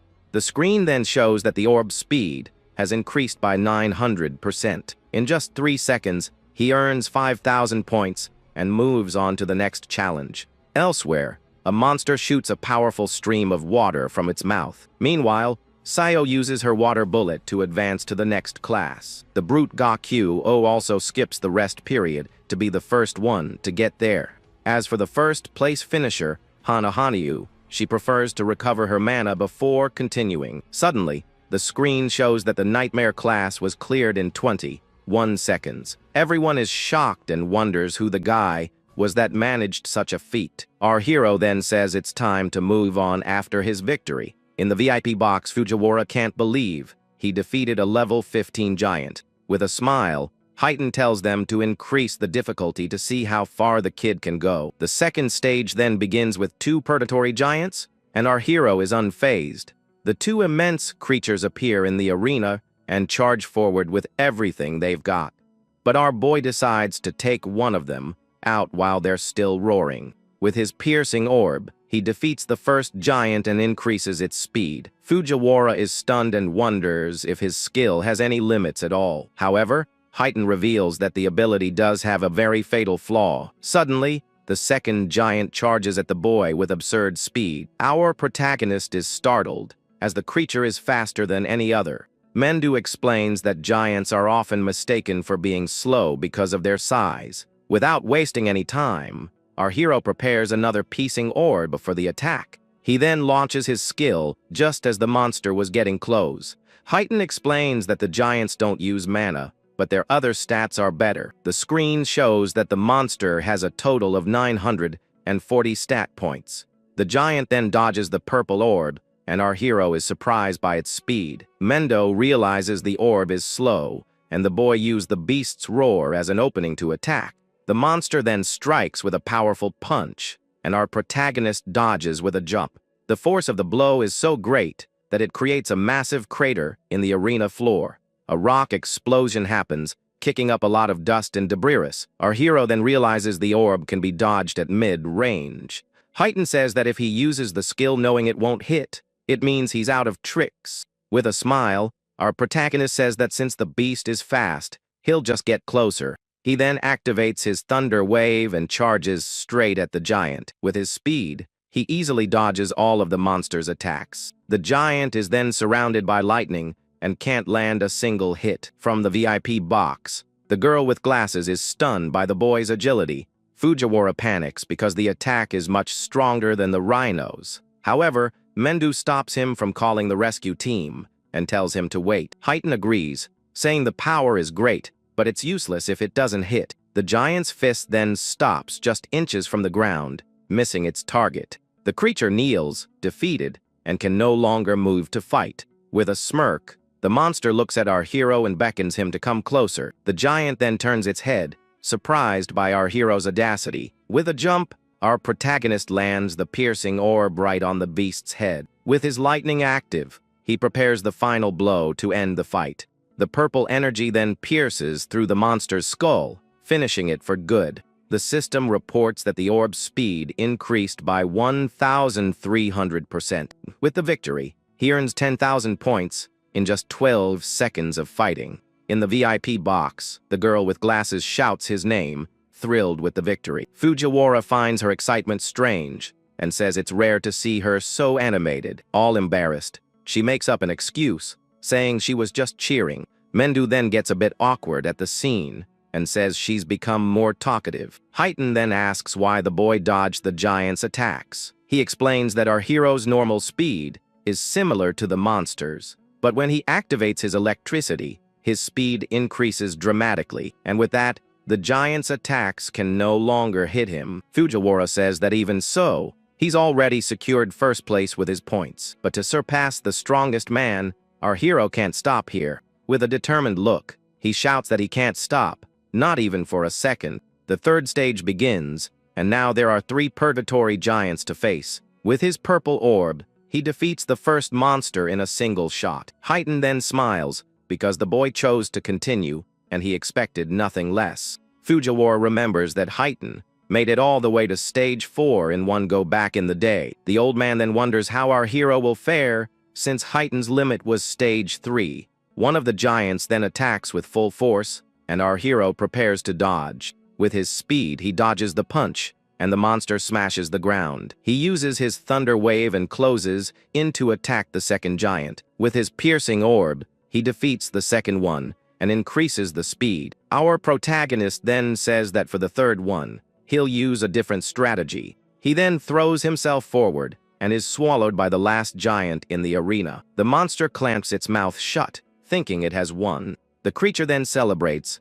thinking it has finally defeated its enemy. With his red eyes, our hero says he's going to tear it apart from the inside out. A massive fire explosion occurs, completely consuming the giant. The system reports that the skill's range increased by over 1,100%. With the victory, he earns 15,000 points in 13 seconds of fighting. From the VIP box, Fujiwara is shocked because the boy used the same skill from the first phase. The fiery explosion sweeps the arena, leaving nothing of the last giant. Our hero is then exhausted, as his mana has completely run out, but he knows his skill's passive will recover his energy quickly. The fourth stage begins, and now there are 4 giants for him to face at once. Heighten says that if he passes this stage, he will surpass even his younger self. Heighten is anxious and wants to see how far the kid can go in this fight. Our hero realizes that as the orb's speed increases, so does its accuracy.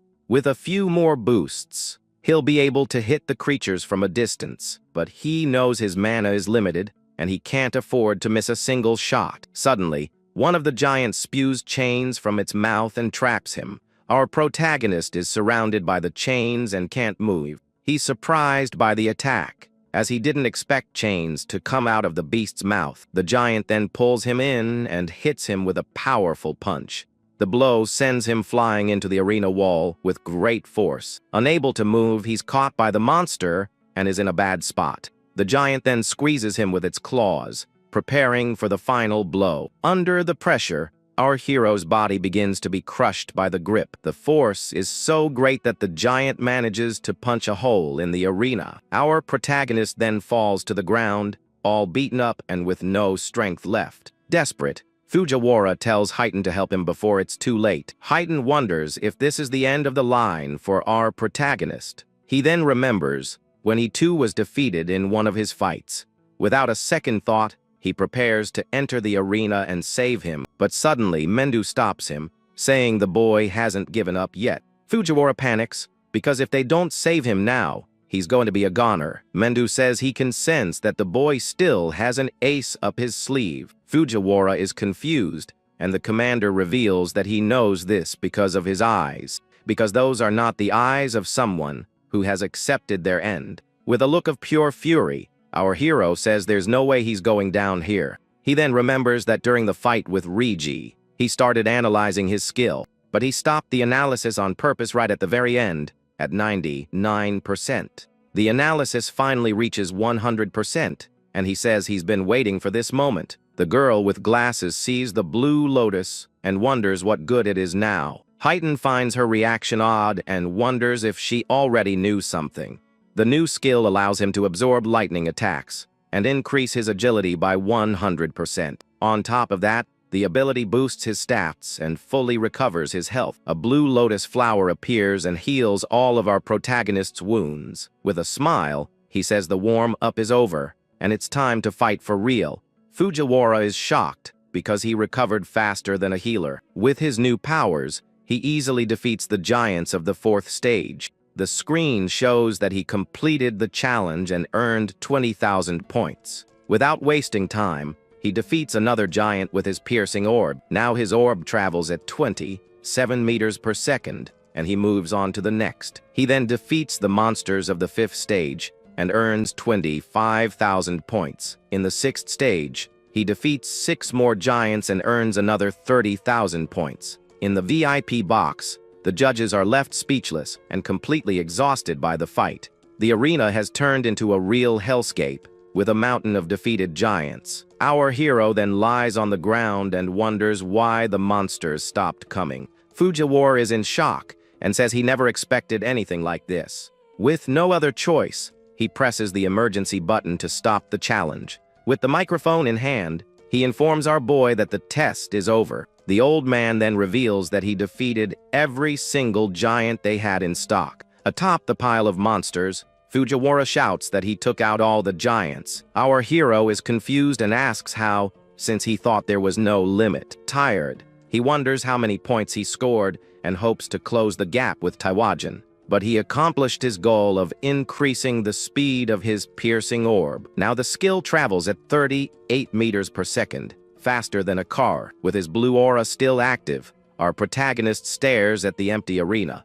His eyes glow with power, but he seems to be thinking about something else. Suddenly, he remembers an important detail he had completely forgotten. Since he doesn't level up, the monster's experience turns into karma stones. In the VIP box, Heighten is shocked by the blue stone, and Mendu explains how it was formed. Heighten realizes the advantage of this, and Fujiwara is terrified by the boy's power. Relieved that he's human, our hero picks up the Karma Stone with a smile. With his objective complete, he says it's time to leave and heads for the door. The giant metal door then begins to open to the arena's exit. On the other side, Fujiwara tells the others that our protagonist is coming out. The screen shows his score of 106,000 points, securing first place. Fujiwara then praises him highly and offers him an instructor to train his potential. But our hero refuses, as he already has a master, and the old man insists on the offer. Heighten then butts into the conversation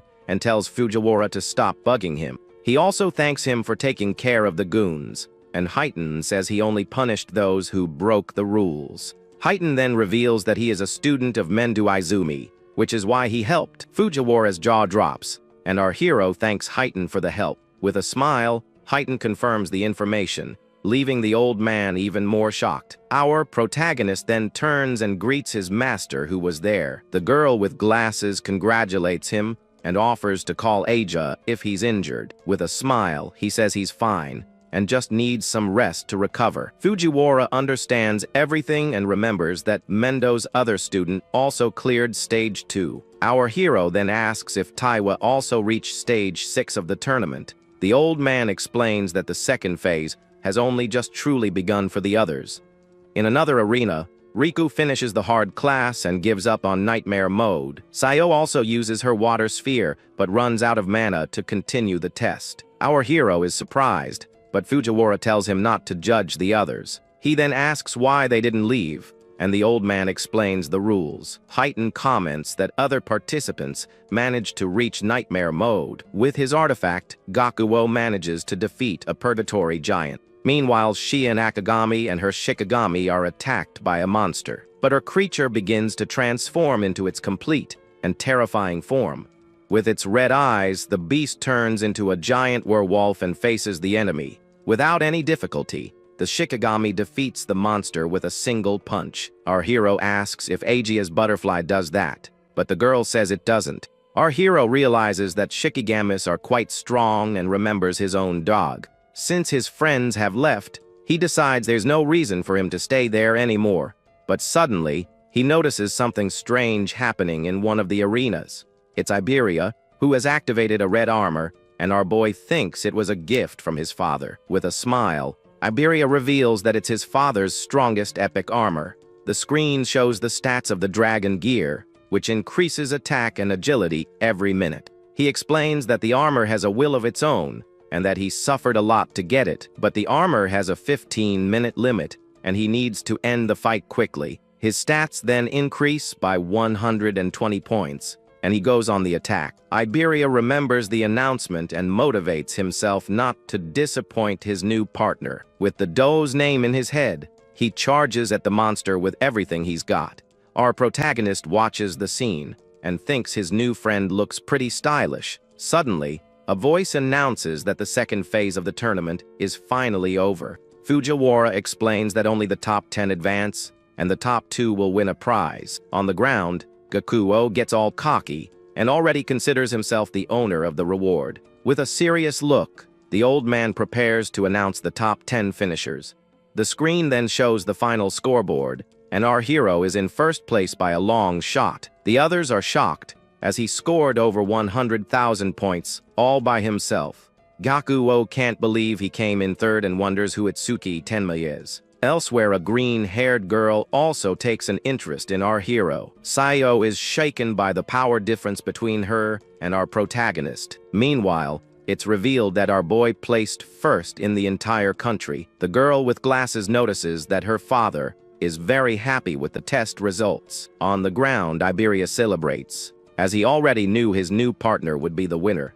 But he's also proud for not having shamed the name of Duo I. Our hero then congratulates him and says he was surprised by his performance. With a goofy look on his face, Iberia is left speechless by his friend's compliment. And so, the preliminaries of the Alliance tournament finally come to an end. With the test over, our protagonist carries his past out friend on his back. Meanwhile, in District 1 of the Southern Continent, an old man meditates in a square. A soldier complains about having to stand there, but his friend tells him to shut up. The old man's name is Barger, and he's known for being a powerful prophet. The soldier then questions why he doesn't just tell them where the monoliths will fall. His friend explains that he only sees a fraction of the future, but is as respected as Mendo Izumi, because the success rate of his prophecies is 100%, without a single failure. Suddenly, the old man collapses and shouts that the northern continent is in danger.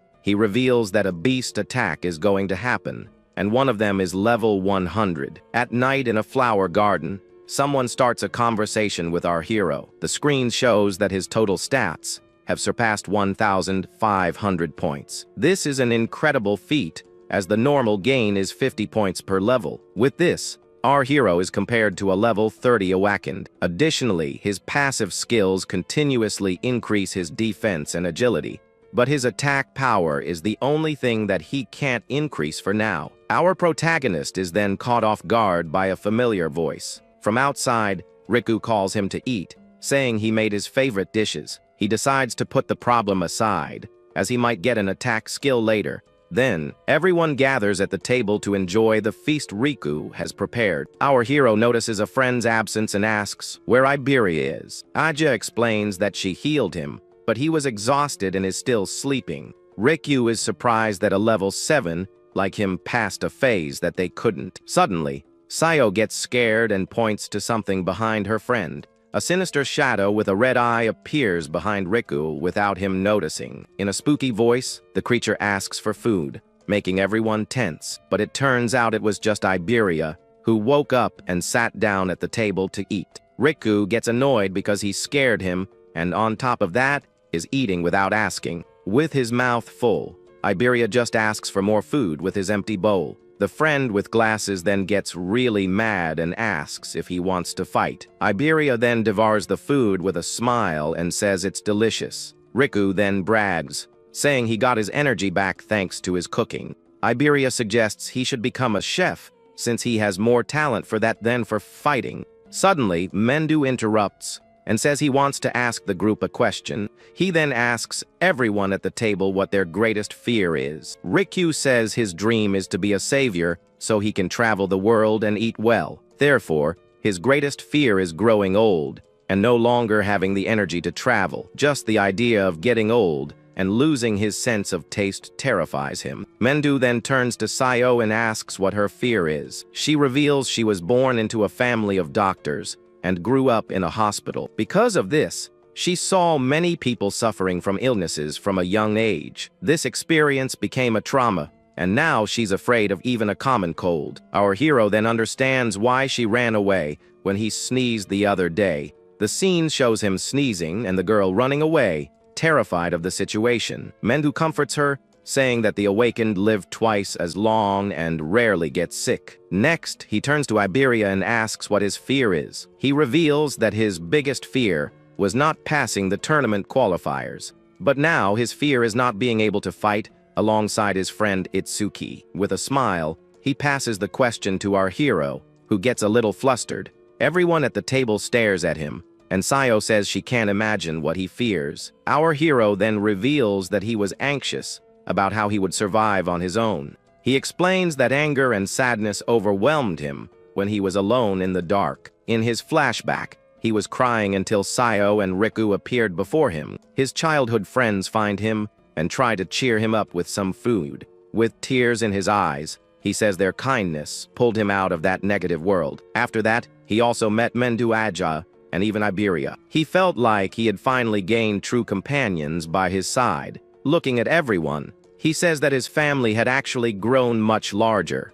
With a smile, he reveals that this sense of relief was something he hadn't felt in a long time. Finally, he tells everyone that his greatest fear was ending up living alone. Agia blushes, noticing that his aura is now calm and gentle. Iberia then gets emotional and hugs his friend, promising never to leave him again. Mendo explains that the question was to see if they would regret becoming saviors. He says that a savior's ultimate goal is to depart without any regrets. He then tells everyone to eat up, since Sayo and Riku are going home tomorrow. The next morning, the group says their goodbyes and promises to meet at the national tournament. Our hero then finds the sudden closeness between Iberia and Riku strange. He decides to head back, remembering he had a question for Sayo, but leaves it for later. Suddenly, he realizes that Eiji has disappeared and is no longer with the group. He then sees her running in a great hurry and wonders what the reason is. Mendu then asks what happened, and Eiji says she has information from the south. She explains that the access level is high and only level 50 saviors can know. Mendu then allows her to tell them, and Iberia is surprised by his trust. Eiji reveals that a prophecy was made by the commander of the southern continent. Our hero doubts the prophecy, but Iberia says it's like a confirmed future. Aja asks her father to leave the north, but he says he is the target of the attack. Because of this, he would serve as the perfect bait to attract the beasts. She insists that he flee, but our protagonist agrees and offers to fight. Mendu makes up his mind and asks our hero to do something else instead of fighting. Our boy's mission is to protect Iberia's father, the most skilled craftsman. Our protagonist finds this strange and thinks his master wants him away from the fight. Mendu then turns to his daughter and reveals he has 3 requests for her. The first is to warn the residents and safely evacuate those with low levels. With his red eyes, he orders Heighten to come to District 1 of the North. Eiji then tells her father that she has already made the preparations and Heighten is on his way. With a curious look, she continues to stare at her father without saying a word. She then asks why he sent our hero there, since Aiden already has guards. All embarrassed, she realizes her father saw right through her intentions. Mendu explains that a level 100 beast will appear, and our hero would reveal his hand. Furthermore, he reveals that our hero lacks attack power, but Aiden has an artifact. With that item in hand, a perfect awakened will finally be born to fight. At 8 in the evening on the first day, the monoliths fall on the northern continent. In District 2 of the North, our hero and Iberia run through the dark forest. Our protagonist is worried because the beasts could attack at any moment. Suddenly, Iberia gets startled and shouts for our boy to look at the sky. Our protagonist then turns and also sees what spooked his friend. A flaming monolith then crashes down right in the center of the city. A huge explosion of light occurs, consuming the surrounding buildings. Our hero is concerned, as the civilian evacuation is still underway. In the city, the awakened panic, because the beasts arrived way too early. The barrier begins to form, and he finds himself in a dilemma between the mission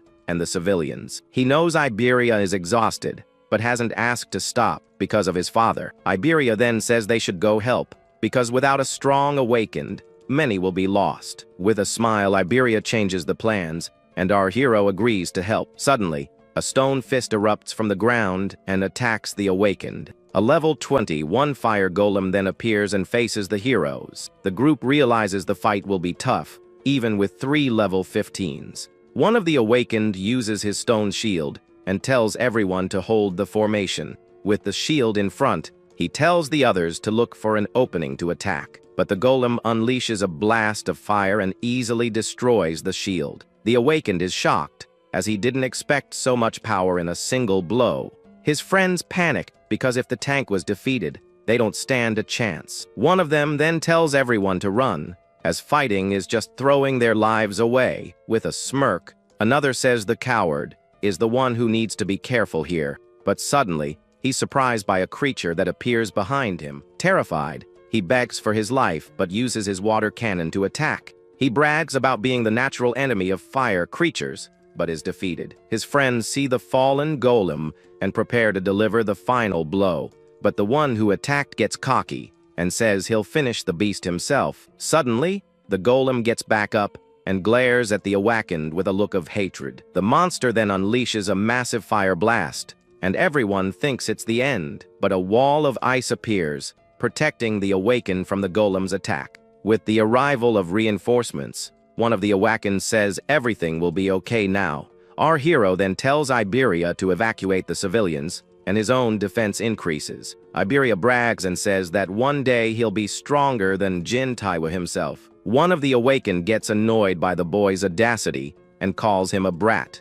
The other awakened find our hero's ice armor strange. With his armor active, our protagonist remembers a piece of advice from his master. Mendo had warned him that his black orb is powerful but too slow to be practical. He advised our hero to save the skill as a trump card for emergencies. Because of this, he can't use his piercing orb in the middle of a crowd. With his armor and lightning, our hero charges straight at the golem. He then lands a powerful kick, sending the monster flying with ease. His thunder wave is activated, and he continues the combo on the enemy. The golem tries to fight back, but can't land a single hit on the boy. With a final punch, our hero slams the monster to the ground, kicking up a lot of dust. He then uses his lightning and delivers a final blow to the fallen golem. A huge explosion occurs, and the monster is defeated in a single hit. The civilians are shocked and can't believe a kid defeated the monster. One of the awakened is also stunned by the boy's power. He doesn't understand how a level 20,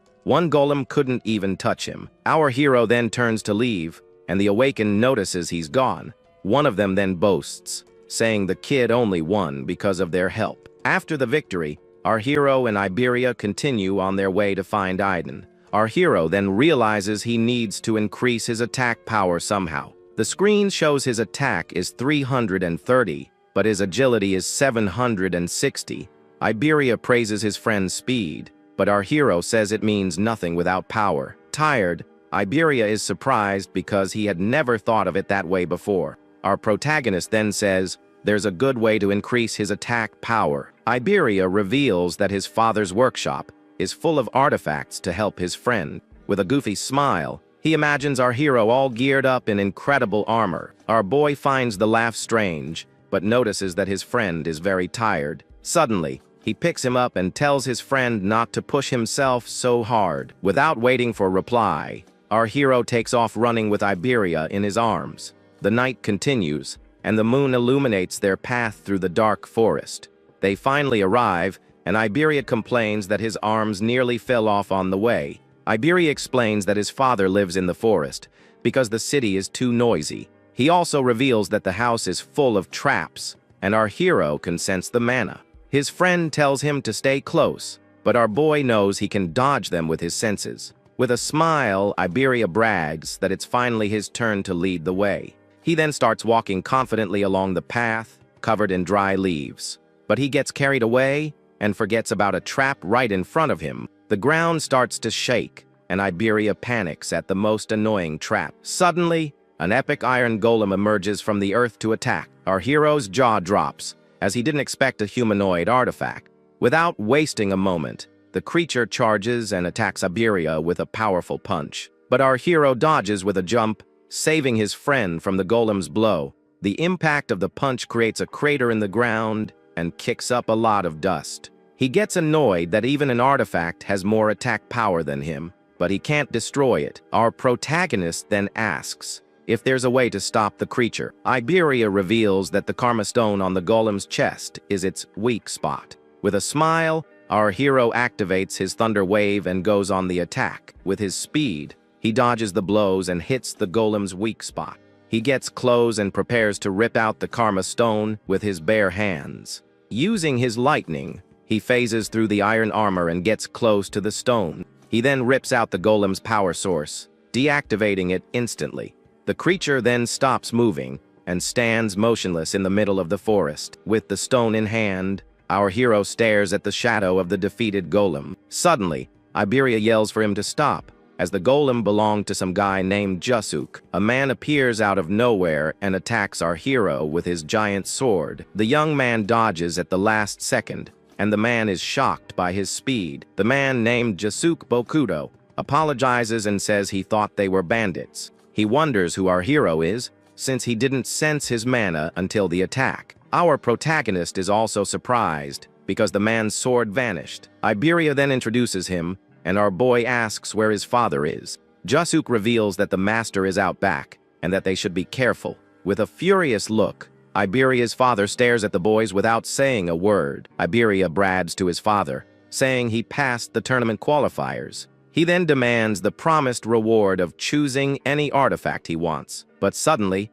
his father slaps him across the face, leaving him in shock. Iberia then asks why he hit him, and the old man gets even angrier. The craftsman yells at him, accusing him of stealing his dragon gear. The old man explains that using the armor for too long has serious consequences. Furious, Iberia swears he'll never use anything made by him again and storms off. The craftsman then turns to our hero and asks if he's Mendo's student. Our protagonist introduces himself and explains the reason for his visit. The old man finds it strange, as Mendo rarely takes on disciples to train. Suddenly, he notices something and stares at our hero with a surprised look. The screen shows that the old man realized our boy's level is fixed. The craftsman asks if he's faking his stats, and our hero denies it. With a serious look, the old man understands why his master requested that specific item. He reveals that his master always demands something in return for his favors. Our hero is confused because his master never mentioned anything about a deal. The old man then reveals that his master requested an item in exchange for protection. Our hero is surprised and wonders why his master would ask for a defective product. The craftsman explains that the critical crystal was made to increase an Awakenid's attack, but suddenly a crack appeared and the item became a broken product. The broken critical crystal increases attack by 10 times, and the critical rate resets. With the help of the item, our hero now has a way to boost his attack power. The old man understands his master's move and says the item is perfect for him. With the item in hand, our hero's attacks will be strengthened tenfold. He then equips the item, and a golden aura completely envelops him. He realizes that the critical rate only increases by defeating stronger enemies. The screen shows the item's details and how it works for our hero. With a smile, our hero says thanks, and that the item will be a huge help. The old man says there's no need to thank him, as they both fight for humanity. Suddenly, an attack occurs, and Josuke is sent flying by a single blow. Our protagonist then dodges the attack and prepares for a fight. Iberia is startled by the surprise attack and wonders what just happened. Suddenly, a green barrier appears, surrounding the entire dark forest. The old man finds it strange, since only the commanders of the 5 continents know his location.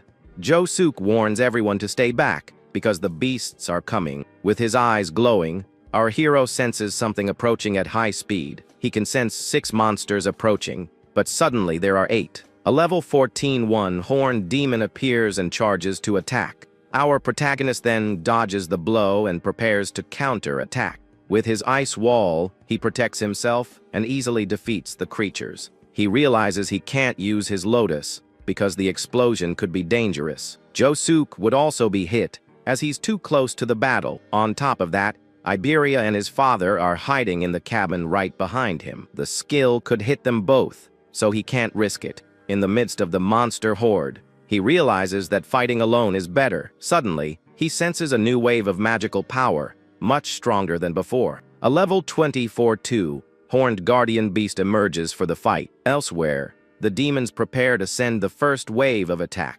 One of the leaders asks which of the 8 demon kings will command the main force. With an eye he left behind, he had noticed our hero's existence. One of the 8 demon kings, named Yama, Raja, volunteers for the mission, but the leader decides to send a demon general instead, not wanting to risk losing his eye. He then decides to hand over command of the main force to another demon. The chosen one is one of the 8 demon kings, a giant man-eating ape. Suddenly, our hero hears Iberia's voice and wonders if a beast somehow got into the room. Right after, a level 24 two-horned guardian monster pops up, ready to throw down. With a dark look, our boy decides he has no choice but to use that thing. He also realizes the creature's attack power is higher, which could actually boost his hit rate. The system then shows that his broken crystal increases his hit rate by 1% with every victory. So our MC activates his piercing orb to test out his new skill. The purple energy drills through the monster, taking it down with a single clean hit. Just like that, his critical rate increases to 1%, and he sees the plan worked perfectly. Our hero then tells Josuke to handle things out there, saying he'll take care of the beast in the room. Using his lightning-fast speed, he zips toward the cabin to save his friend. Inside, Iberia is on the ground, facing a horned demon that has him cornered. He's bummed, because without his dragon gear, there's just no way he can win. With few options left, he braces himself for whatever is coming next. The creature then closes in, and the kid screams for our hero to help him. But out of nowhere, his dad, Aiden, appears and parries the attack with a giant hammer. Iberia is in total shock, because his dad isn't a fighter, yet he doesn't seem the least bit scared. The craftsman stares down the creature, which looks furious about the interruption. Without breaking a sweat, the old man sends the monster flying with a single swing.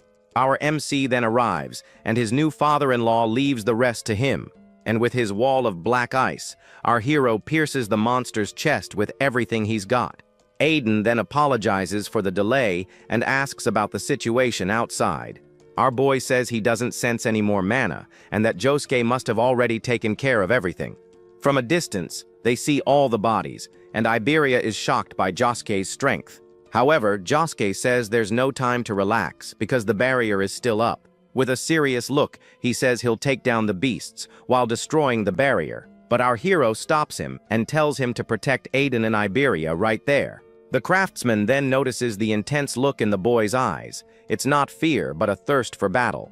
So Aiden decides to leave the barrier for our MC to handle all by himself. Josuke asks if he's sure about this, since a green barrier has beasts up to level 260. Like a bolt of lightning, our hero dashes off to attack, completely unfazed by the danger. He then says he can finally fight without having to hold back anymore. Iberia decides to go too and asks Josuke to look after his dad while he's gone. However, Aiden stops him, telling him to quit messing around because they live in completely different worlds. Iberia shoots back, saying that a team covers each other's weaknesses and provides support. But his dad just calls him dead weight and says if he keeps this up, he'll just end up causing problems. The boy is stunned into silence, hearing the harsh truth from his own father. Aiden explains that rule doesn't apply when it comes to our hero, because he is someone special. He then asks if his son has ever truly seen the look in our MC's eyes when he faces a beast. Meanwhile, the system detects 5 enemies and restores 50% of his mana. Surrounded by enemies, he gets ready and tells them not to get in his way. With a single blow, our hero activates his Lotus Explosion, taking down 5 enemies at once. His critical rate is now at 2%, and he's not about to let anyone get near Iberia. From a distance, his friend is startled by the massive explosion that lights up the entire forest. He and Josuke get worried, thinking our hero must have run into some seriously strong beasts. The guy in the armor then realizes the reason the MC isn't leveling up must be his unique gift. Our MC reaches the green barrier and senses that the beasts here are on a different level. He tries to use his mana detection, but the barrier completely blocks his signal. Then he remembers his master telling him that the barrier's color indicates the monster's level. The color green means the beasts inside are between level 26 and 50. Thinking about all the sweet experience points he's about to get, our boy summons his new Shikigami. The system shows that the Death Hound is a B rank, level 16 creature with some pretty good stats. With a smirk, he pets his new companion and says he'll give all the experience points to it. At a residence at night, a young woman informs her father that the awakened guards have arrived. Then, a man in armor introduces himself as Chirajima Kai, a first-grade savior, level 63. The woman explains that other saviors have come and are watching the perimeter, but she asks where Heighten is. With that, she reveals that she spoke with the man 6 hours ago and he was on his way, but now he's not answering his phone. At this moment, she worries because monoliths are falling all over the north, but the old man says that common beasts are no threat to him. Izumi then asks her to keep trying to make contact, as only a special, grade savior can handle the beasts from there. However, the man in armor questions if they aren't overestimating the special, grade saviors. He boasts, saying the difference between them isn't that big, and there's no beast they can't defeat. The old man retorts that confidence is good, but the delusion of being on their level is another story. Then Izumi says that all this confidence is because he has never faced a truly strong beast. Suddenly, the warrior becomes alert and shouts that a monolith has fallen and the disaster beasts are coming. The elder looks to the sky and says they have finally arrived, while the young woman reports she still hasn't been able to reach Heighten.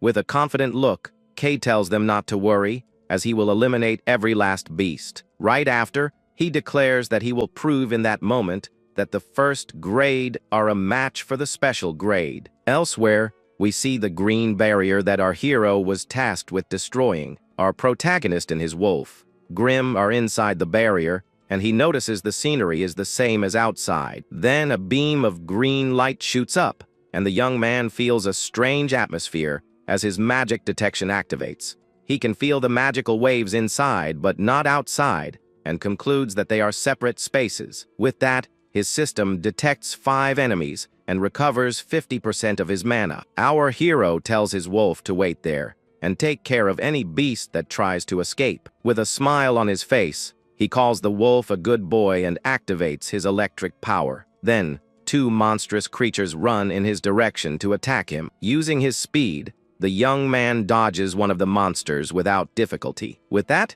he activates his black wall and smashes one of the beasts with full force.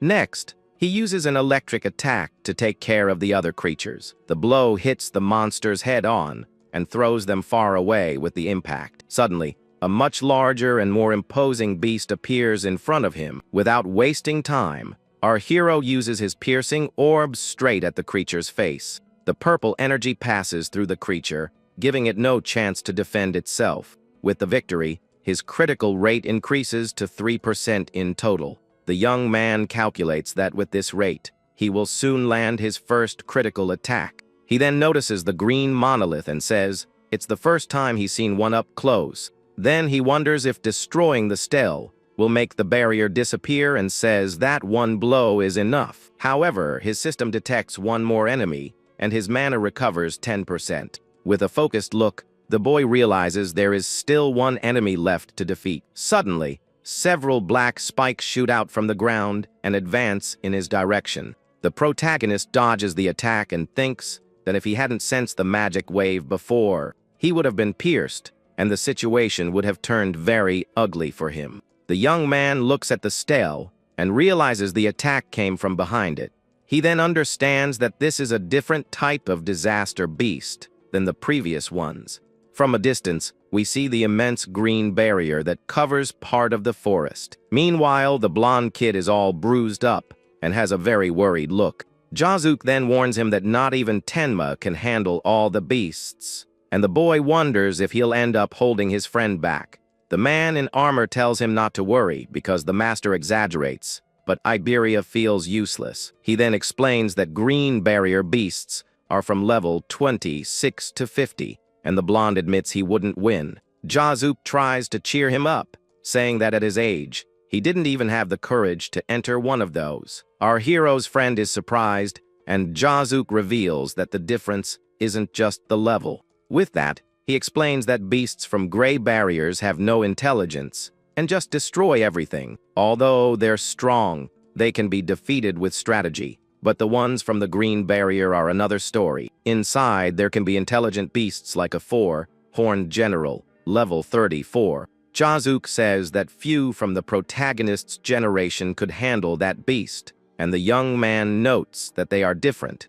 The warrior concludes that Iberia isn't a burden because he's immature, but because his friend is too strong. Back to the fight, our hero says he has finally found the rumored intelligent beast. The monster scoffs and asks if he's muttering and pleading for his own life. Then the creature wonders about his strength, but calls him a coward for being level 0 and trembling before it. With a sinister smile, the protagonist says he's just excited, and since the creature talks, he has a question. The monster agrees to grant his last wish before finishing him off. With his red eyes blazing, our hero asks if the creature feels pain. The beast becomes furious and says a mere human cannot make it feel pain. Then it declares that inflicting pain is their privilege and attacks with sharp blades. The creature's blades come down with full force toward our hero. With his electricity active, the young man faces the monster head-on without fear. Then he counterattacks with a slashing blow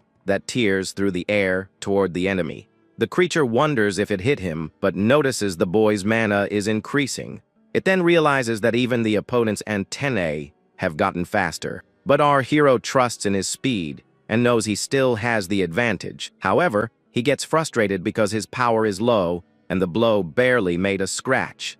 The monster is impressed with the young man's agility and asks what his real level is. With that, The creature says that speed doesn't matter, as he is just an insect. Then the beast mocks him, saying that even 100 weak blows wouldn't even tickle it. Without wasting time, our hero dodges the attacks with his enhanced agility. He uses the creature's own blades to defend himself from the continuous blows. With a quick move, he manages to block one of the monster's attacks. The young man keeps defending himself as the creature pressures him with its attacks.